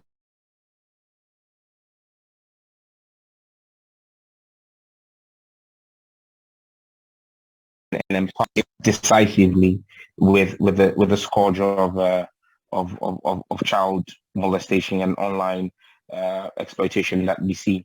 The Budapest Convention is another one that allows us to have a global footprint, working with our partners in Europe and Americas on how to deal with this. Again, another legislation that has to be ratified. I'm proud to say that Ghana has ratified both conventions. But again, ratification goes, the effect of this goes beyond just ratifying it. It goes to being able to empowering our law enforcement agencies to then be able to give life and go after those who are perpetrators of this dastardly acts online. One last thing I want to talk about, the last but one, is it has to do with the content platforms, the platform and content regulators. I'm glad that I saw Mita have a conversation here. During the IGF, the Internet Governance Forum in Addis Ababa, I think that was in November last year, I took part in a Meta platform where Meta tried to show us what they were doing as part of their community standards to protect young people. And I made the point in Meta that the platforms are one of the biggest, be it Facebook, Instagram, or WhatsApp. You know now TikTok is also a very big one for young people. We need to be careful what kinds of protections are inbuilt into the platforms themselves to protect the children. The platform and platform owners have a responsibility to ensuring that their platforms do not become grooming grounds, and they need to have more investments put into machine learning to be able to identify online grooming when it's happening. I mean, that's not something governments can do, but this platform managers and owners have the technology, they have the resources, and they must see this corporate social responsibility. And I'm calling on more African governments and legislators to begin to tighten our legislation on online platforms who are failing to move in that direction. We must begin to work across the globe to make sure that we bring this platform owners whose well, their businesses, and so their bottom line is the profit margin, but then they need to also have concern for the young people of our continent. The last thing I want to talk about is the fact that as we talk about safer platforms and regulations of platforms and all, I'm always minded about the fact that a lot of these conversations are very Eurocentric and not Afrocentric. And many of the legislations are very Eurocentric again. And it's important that we bear in mind, speaking as an African member of parliament, that our context and our continent has its own nuances and peculiarities that need to be taken into consideration. It's okay for people to pass legislations in Brussels or in any of the European capitals or New York and think that it's fine. But the question is, as African members of parliament and African civil society players, we need to become very minded about some of the things that are going on that in the Eurocentric world may not necessarily constitute an assault on the child, but in our continent constitutes an assault on the child. And there I talk about the kinds of content that you see along lines of LGBTQ and other things. And it's no secret that I'm sponsoring a bill in Ghana's parliament on that. And if you look at that bill, one of the key components of that bill is actually the protection of children from online grooming in that direction, where we try to tighten up the legislation and support the Child Rights Act in Ghana. So it's important that the African context is put in place where when we're looking at those global omnibus legislations, that we bring them back home and put in place the African context of what is right culturally and traditionally on the African continent, and ensure that on our continent we pass legislation that's not just copy and paste from Europe, but is awake to the sensitivities of our societies. I think I will end here and once again say thank you. But once again, the take home from this should be civil society organizations, get your parliament, get your government to ratify the Malaban Budapest Convention, so that if there's some groomer sitting somewhere in the east of Africa, because we have similar legislations, our focal person in Accra can win law enforcement in Nairobi or Dar es Salaam and go after this criminals online. Thank you very much. Honorable, thank you very much for your words. Thank you very much for your calls to action, and we do pay attention to them 100%. They are crucial, and I'm so happy for this opportunity that you've given to us to also take a look at what we can do in terms of our local context. Thank you so much, and good luck with all your with navigating all your environments today. We appreciate your time. Thank you. Thank you. All right. Okay, so we did have Madame Shanusi, who was supposed to have spoken earlier. I do believe that we have been able to bring her back. Madame Aseta Shanusi, if you're there, I would be happy for you to have your 3-minute statement read at this time, if you are able and willing to. Madame Shanusi, voilà. I'm here. Welcome. Hello. Merci. Bonjour à tout le monde. Good day all. I will try to present in English. My first language is French, so I will try in English.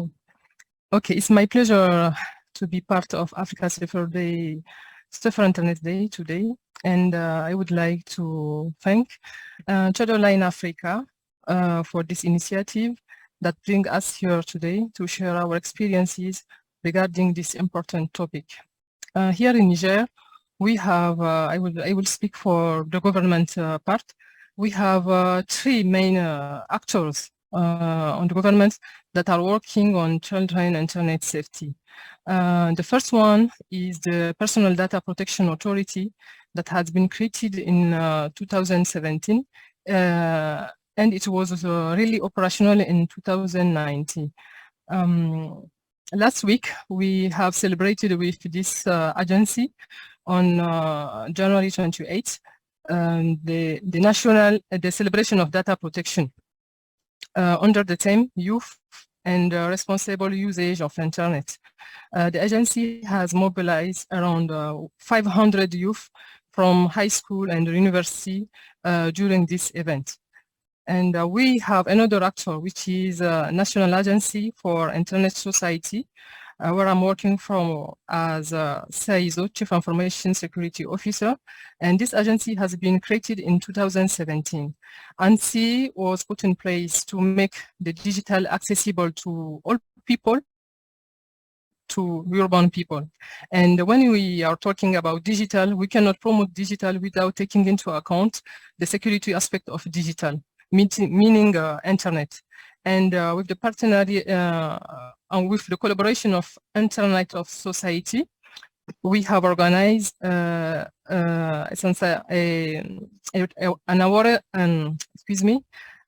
awareness training on September 2020 under the theme Responsible Internet Usage. And the third actor in Nigeria which are working on this part is the police forces. And the police forces have noticed a rise of 20% of cyberbullying between 2019 and 2021. So the main objective of all these 3 actors is to explain for youth how to, what's the first one is what is really internet, what is personal data, and how they can secure their personal data on social media. For example, by setting privacy parameters, and what can be the impact and the consequences of non-responsible internet usage, how and where they can report scams, what are the policies in place here in Niger, and in the perspective of this awareness training, we have also used some ITU materials like video to explain them what are personal data.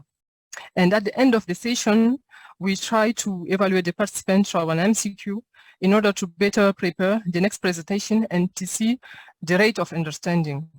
In terms of perspective, we would like to involve teachers and parents to support this initiative in order to better address these problems.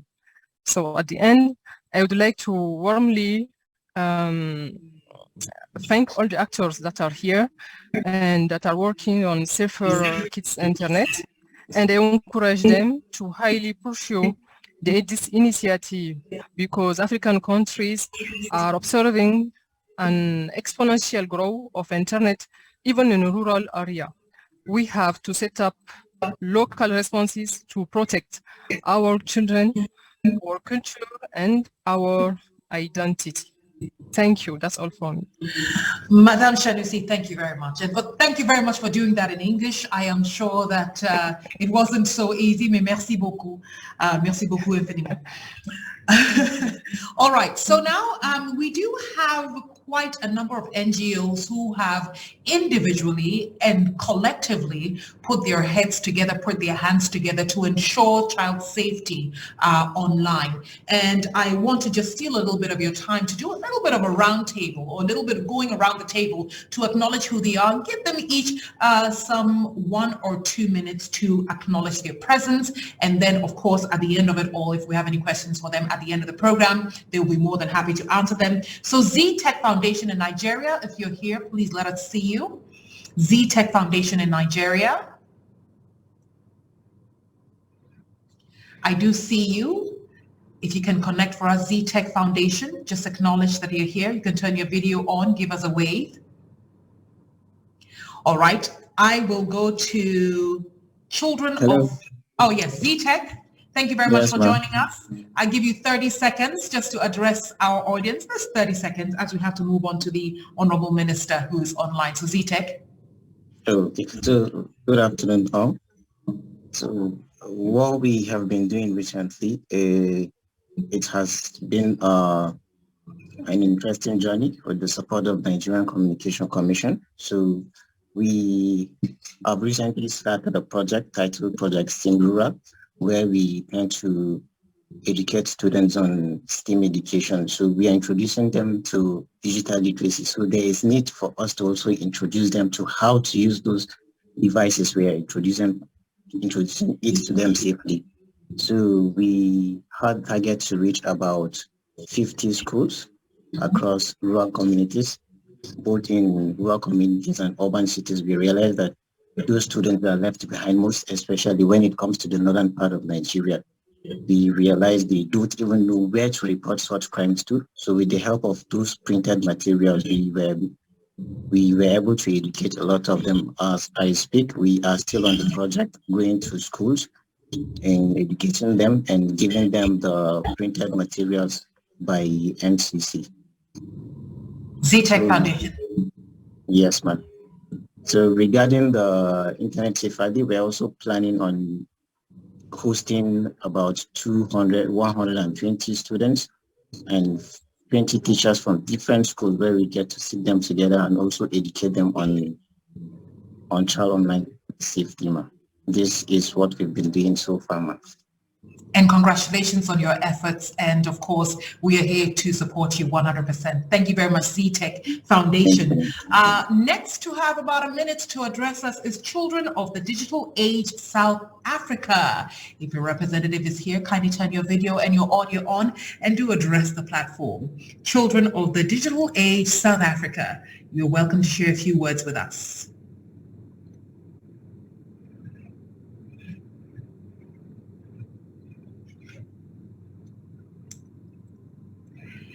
If we don't have you here, I will come back to you later on, but then skip to Child Online Africa. We've heard about Child Online Africa quite a number of times today. Congratulations to them for bringing us all together. I believe, Awo, you are here speaking on behalf of Child Online Africa. You've got your 1 minute to address your audience. All right then. Thank you. Hello everyone. All protocols observed. So for Safer Internet Day on the 7th, we have a number of engagements on our socials based on this discussion today, because some critical information is being put out here that must reach a wider audience. So we're going to work on those ones. Aside that, we have teacher training that would also have Africa. Look out for the link to join. We'll have a session for parents as well. And then for children and young people, we're going to release a game on Saturday, which is based on rights and wants. It will be on a Kahoot platform. It will only open it for 30 minutes. So when we let out the notice, please take advantage of it and get your children between 8 to 15 years involved for that kind of conversation. And then at the local level, the Ministry of Cybersecurity Authority is also going to organize a number of training sessions across Ghana. That's Ghana specific. And we would also take the opportunity to launch last year's report, which is more like a scorecard on assessing the digital platforms that we have in Africa. So thank you, Anita. That is what I have to say for now. Thank you very much for putting a cap on your time. Do forgive me. I have to ensure that our participants get to their work in a timely fashion. And now, ladies and gentlemen, allow me to bring to the platform the Minister for Information and Communications from Sierra Leone, the Honorable Mohamed Rahman Suare. Honorable, I present to you your audience. Thank you very much for making time for us.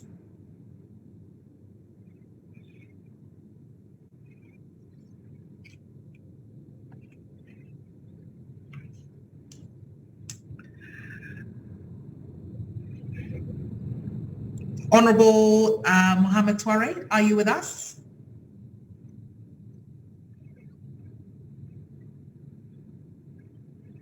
Okay, I do believe that when he reconnects, we'll be able to bring him to the platform. If I may move on, let me check for a second or two. All right, so I'm going to move on to the Honorable Speaker, Tanzania National Assembly, in the person of Dr. Tulia Ackson, to give us our guest speaker's address. Dr. Tulia Ackson, the Honorable Speaker, Tanzania National Assembly, you're very welcome to this August occasion.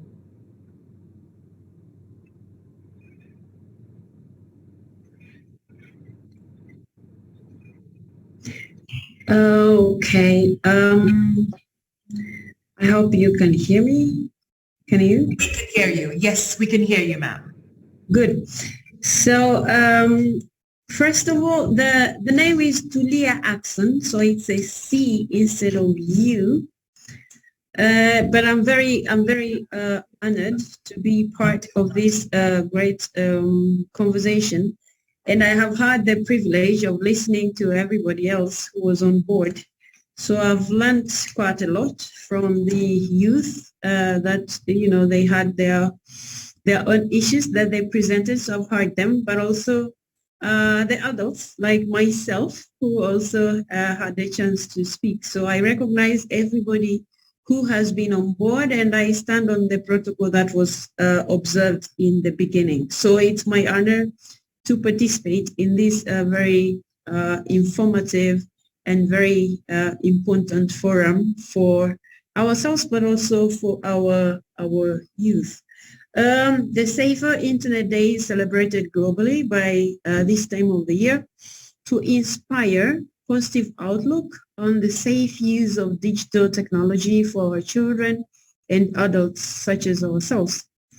This year's theme, Empowering the African Child on Safer Internet, has come at a time never better for us as Africans to add our voice to see change and transform the digital landscape within the continent.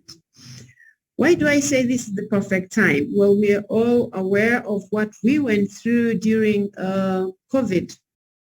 And we know, well, several countries experienced this, and even ourselves, you know, much as we are part of this platform today, we all experience this differently.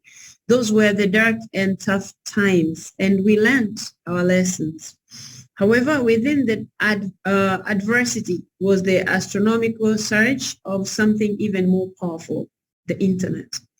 During the pandemic, we were concerned with how to get our daily activities ongoing, irrespective of the disruptions existing at that moment.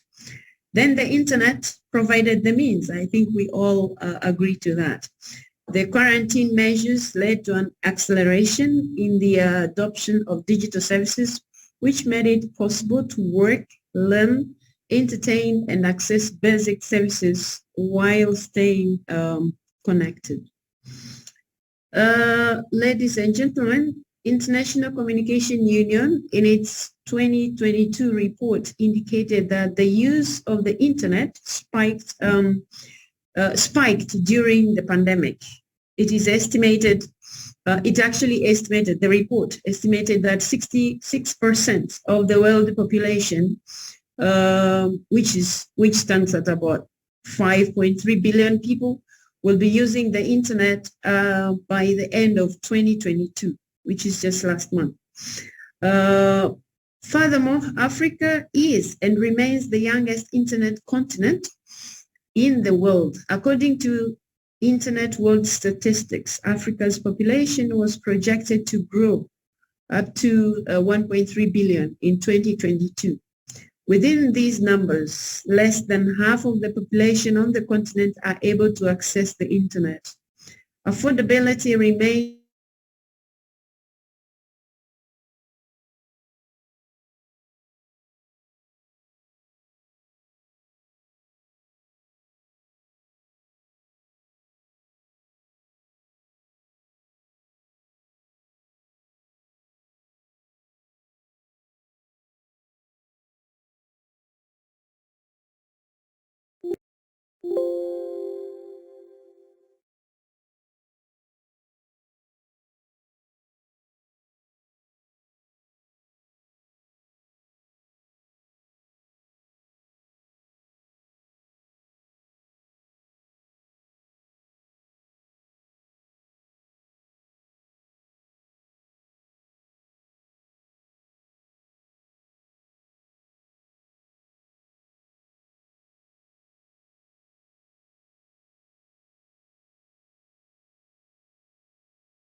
Recording in issues that have progress. the potential to change Africa's digital frontiers?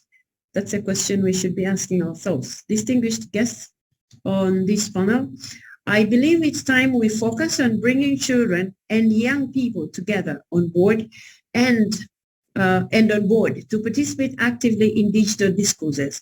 Being able to participate again boils down to access. Apparently, digital or online participation is linked directly and strongly to countries with widespread internet penetration, broadband availability, and high technological development.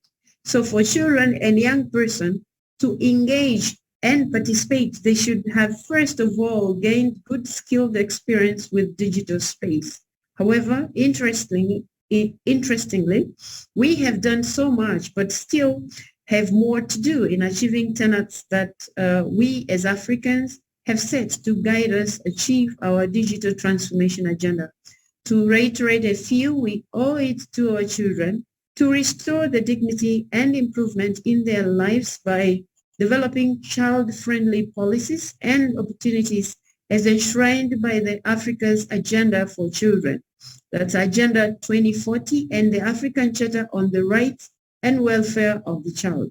Also, the AU's Digital Transformation Strategy Framework is worthy the mention as it resounds the objective or goal to help Africa catch up with the economic changes brought about by digitalization. The economic digitalization of the African continent is highlighted to be a major contributor to the economic growth and development of the continent.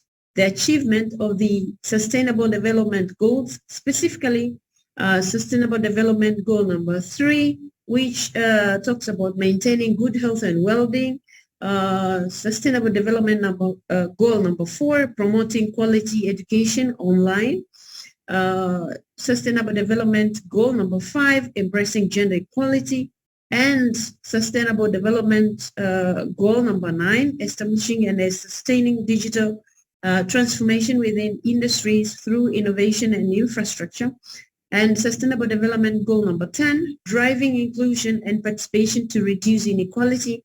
And you also have Sustainable Development Goal number 11, which is building sustainable cities and communities.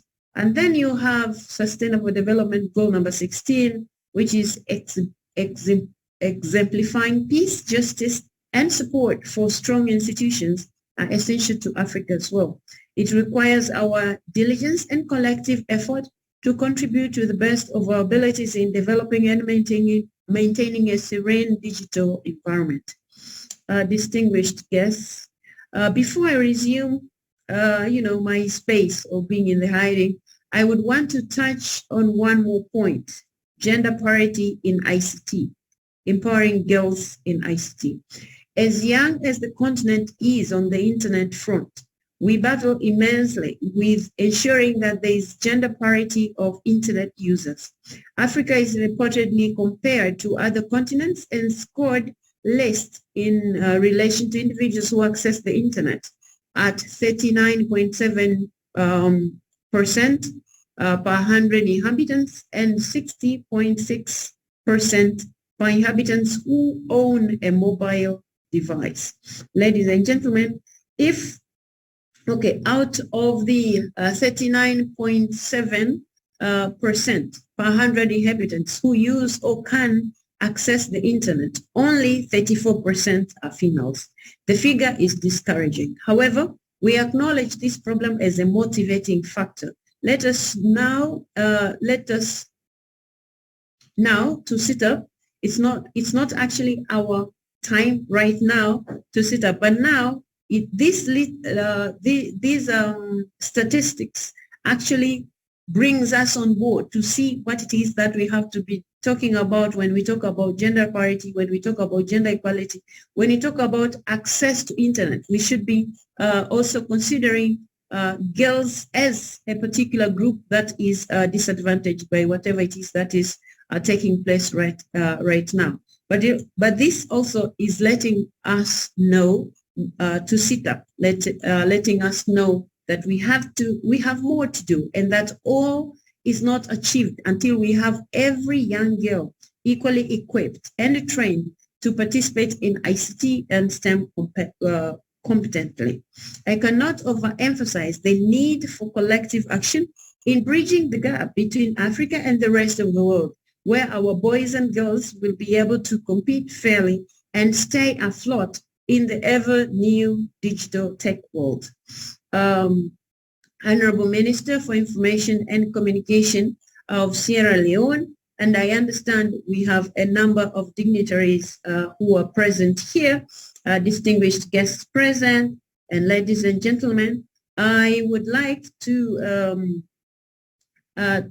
first, before I finish, to first thank Child Online Africa for having organized this very important meeting and this very important launch, that we all have had a platform to discuss a few things that we have been able to.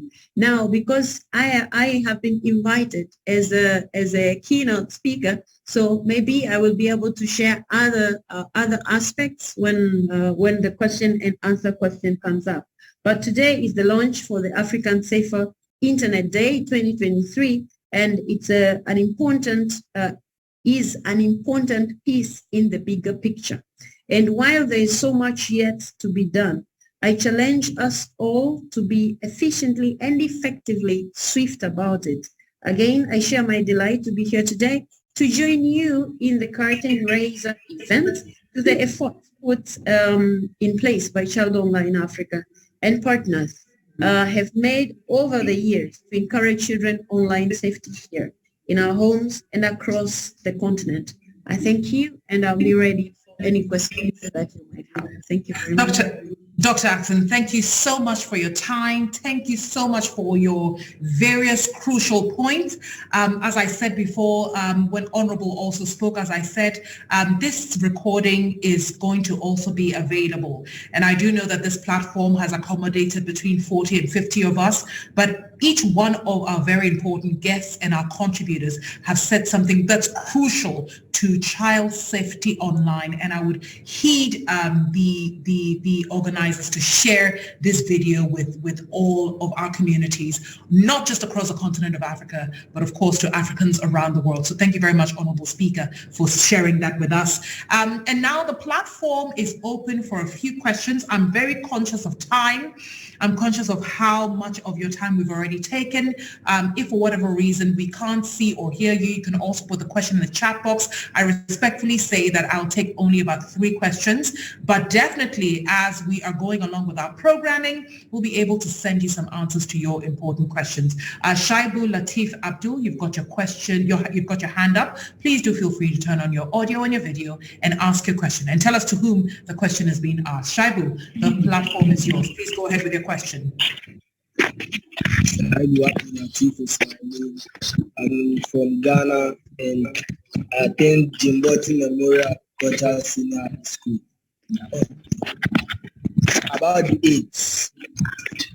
About the arts, when you are using the internet, me like this, I'm a student, I usually use the internet. But when you are using the internet, there are some aids that pop up. There are some ads that pop up that are not related to education.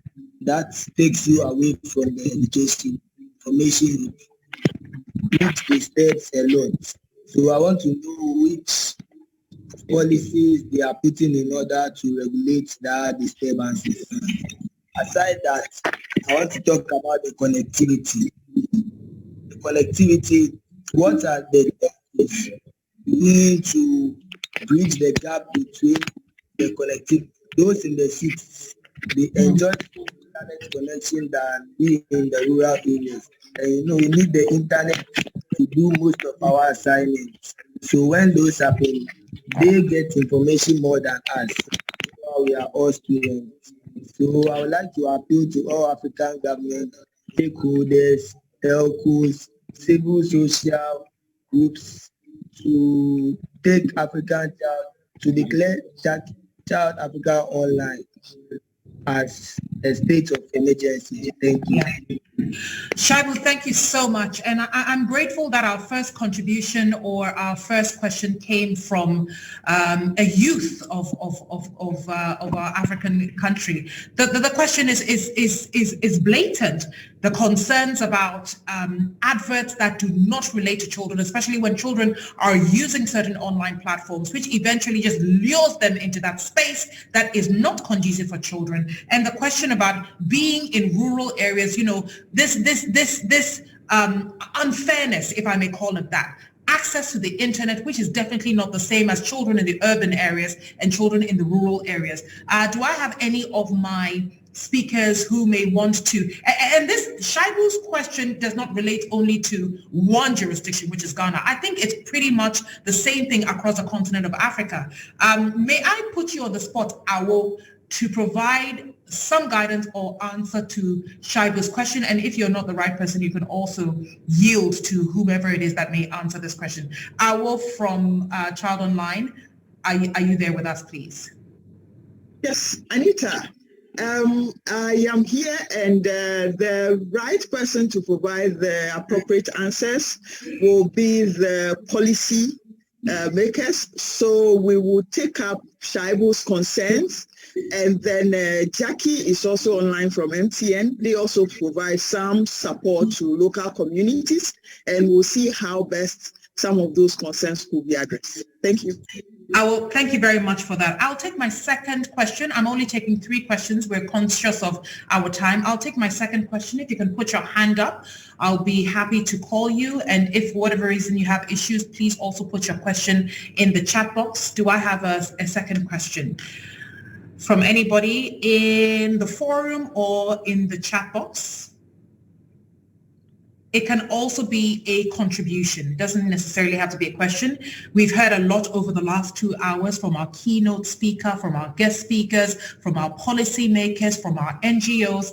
If there's anybody who has any concerns or contributions, I'm more than happy to give you the floor to do that.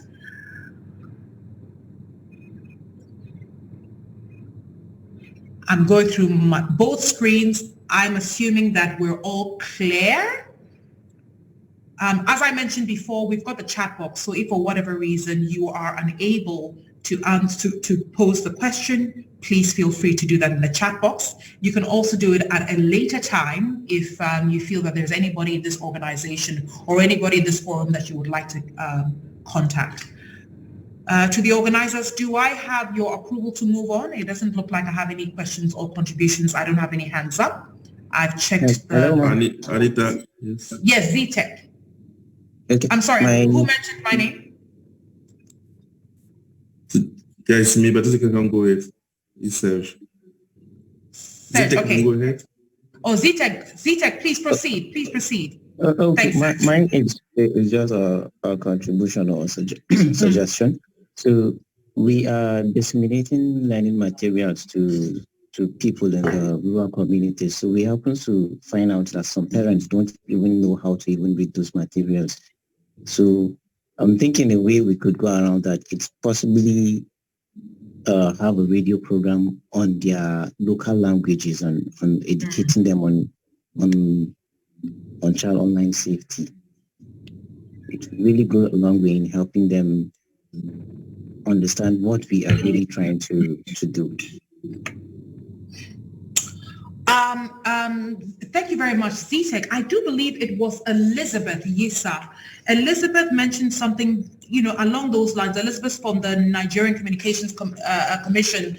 She talked about the language barrier, ensuring that there's programming, ensuring that there's content in the various languages. And she also did talk about being able to use the media as a channel to communicate this. So I think you've also made a very crucial contribution, and I do hope that the policymakers or the owners of these channels can also take your contribution very seriously. And even you yourself, ZTech, as a foundation, I think you can even do this on your own. With access to the internet these days, anything is possible. So thank you very much for that contribution. Serge, I did see your hand up, Serge. Please go ahead, please. Yes. Contribution. Yes, thank you, and good afternoon to all. Yeah, just want to bring to your attention that IT is also working with some the countries to localize the COP guidelines. I'm really grateful to Nigeria for doing it in the local language. Just to inform you that we developed we translated these tools in Swahili with African European Union, and we keep looking for some partner to translate these guides in local language and make it more let's say more available for all the African child and teacher. Thank you very much. Serge, thank you very much. And again, you also mentioned something that is crucial, inclusivity in terms of language, inclusivity in terms of access. And the irony of it all is, as much as we see the internet as a broad platform, the internet that has no barriers, a lot of our brothers and sisters, a lot of our youth still struggle from access. So while some people can access it, some people can't understand it. So Serge, thank you very much for that contribution. And we will also ensure, as the policymakers are listening to us, that this doesn't become a talk shop, that we actually put some action to our ambition here. Do we have any more contributions, any questions, anything on anyone's mind that they've heard that they either want to add to or they want to seek clarity on? Any more contributors? If you see me moving up and down, it's essentially going from one part of my screen to the other to make sure that I don't miss any hands up. Is there anybody who would like to make a contribution? And yes, please go ahead and use the chat box. I see a message of congratulations coming in from Bishop David Kojo Ofosuhene. Thank you very much for doing that. You can also use the chat box function as well. Safe to say that we don't have any hands up. Safe to say that we don't have any hands up. With that being said, I'm going to go right back to you, Dr. Axon. If you could do us the honor, so to speak, of officially launching hashtag ASID 2023. I think, as we like to do it in Africa, we want to make it official. So I would like to give you the platform to do that for us, Your Excellency.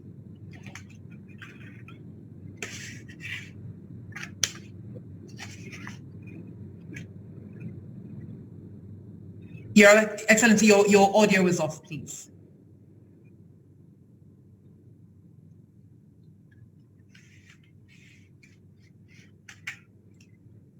Okay, I was saying, do you want me to respond to some of the issues that were raised before I officially launch? That would be greatly appreciated. Thank you so much. Okay, so I think it's important because it's true, as policymakers, there are a number of things that boils down to our job that we do. I have noted the concern, and I think as you rightly pointed out, Anita, it runs throughout Africa. You know, there's usually this divide between the rural and the urban, and it is our job to ensure that the rural children, the rural youth, and the rural adults have access also same way as they have in town, but also not only access, but also they have safety and security. So it's our job to do that, and we will keep doing that. If need be, we have to keep enacting laws and changing here and there to make sure that happens. In terms of the adverts that goes to children, it again goes back to ensuring that there is safety for the child who accesses internet. And we will keep doing that, but a number of countries have laws that actually try to prohibit that, but it's not so easy. And I'm glad on this platform we have had MTN. I believe that the industry will also be working towards that, ensuring that you know, when it's a child who is accessing internet, then they should be able to stop a number of things that come through, because when you give access to a child, you want them to learn a number of things, but you're not expecting them to then be lured into other things that they weren't meant to. And the rest, I think those were comments which I agree with them. And maybe the other Yeah, the other issue that has been raised through the platform is the issue of digital literacy. And I think it's very important to ensure that in our schools, whether they're in rural or urban areas, we have to ensure that we put that as part of the curriculum so that every child has access, not only access, but also they are literally, informed.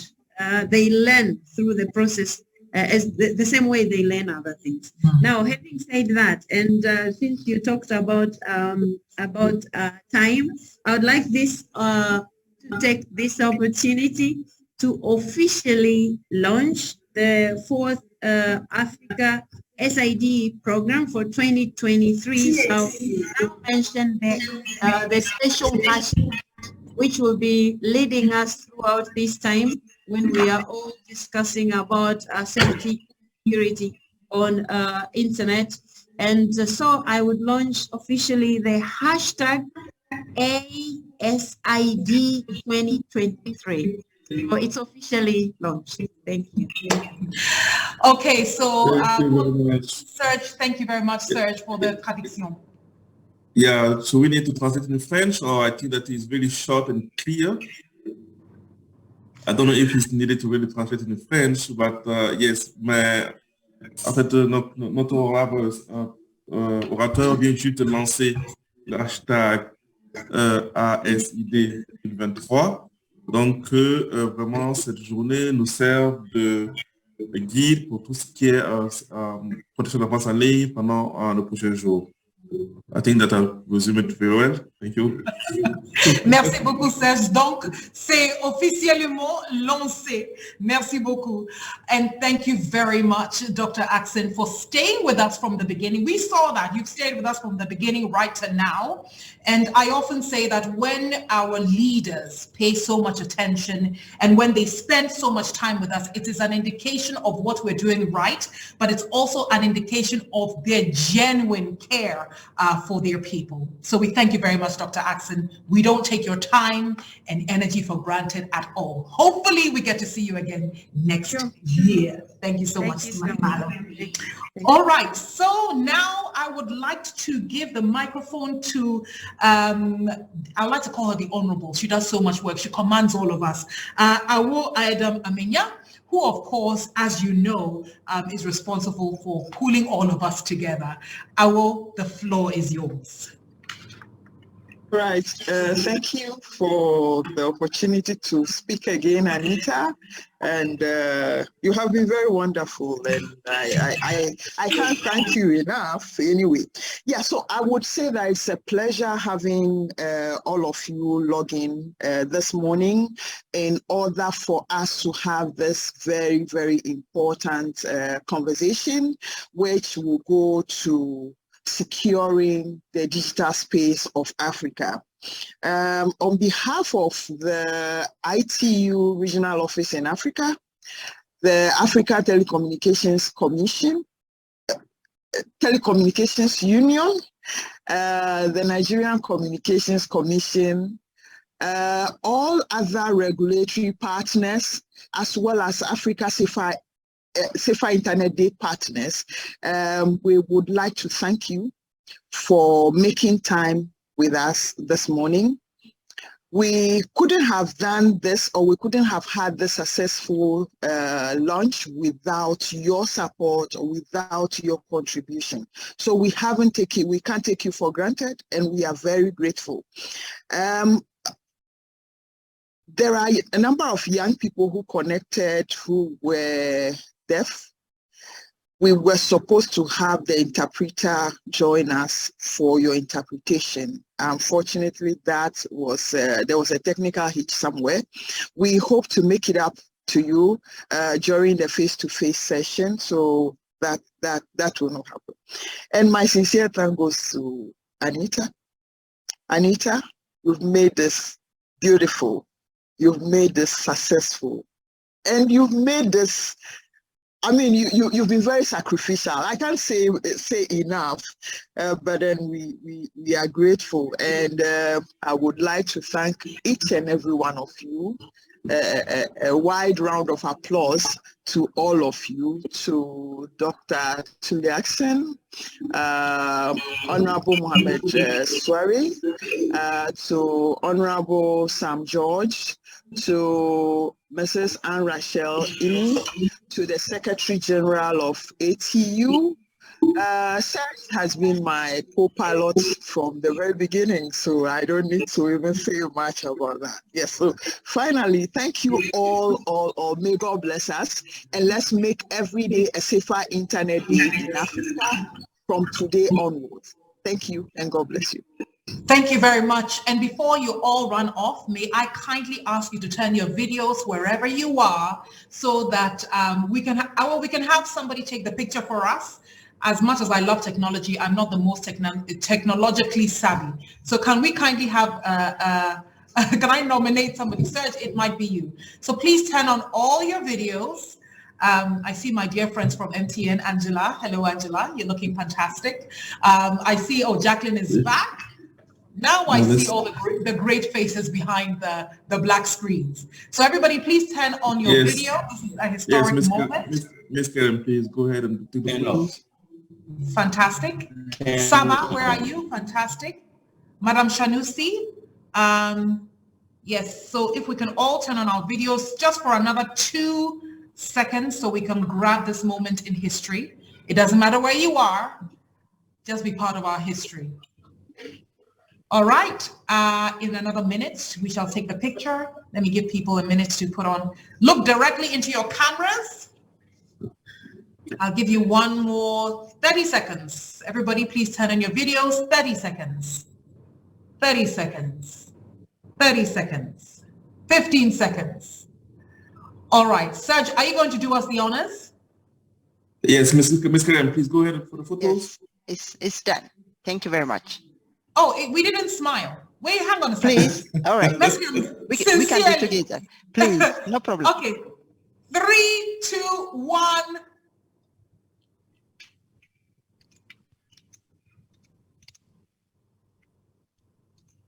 It's done. Thank you. Fantastic. So see you all February 7th, some way, somehow. God bless you. God bless Africa. And hopefully this is the beginning of great things to come. Congratulations to the organizing team. My name is Anita Erskine. See you on another platform somewhere on this continent of Africa or globally. Have a wonderful day. Bye-bye.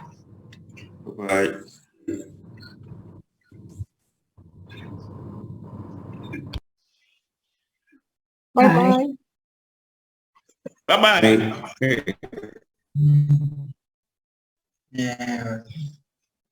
Recording stopped. Recording stop. I won't find myself.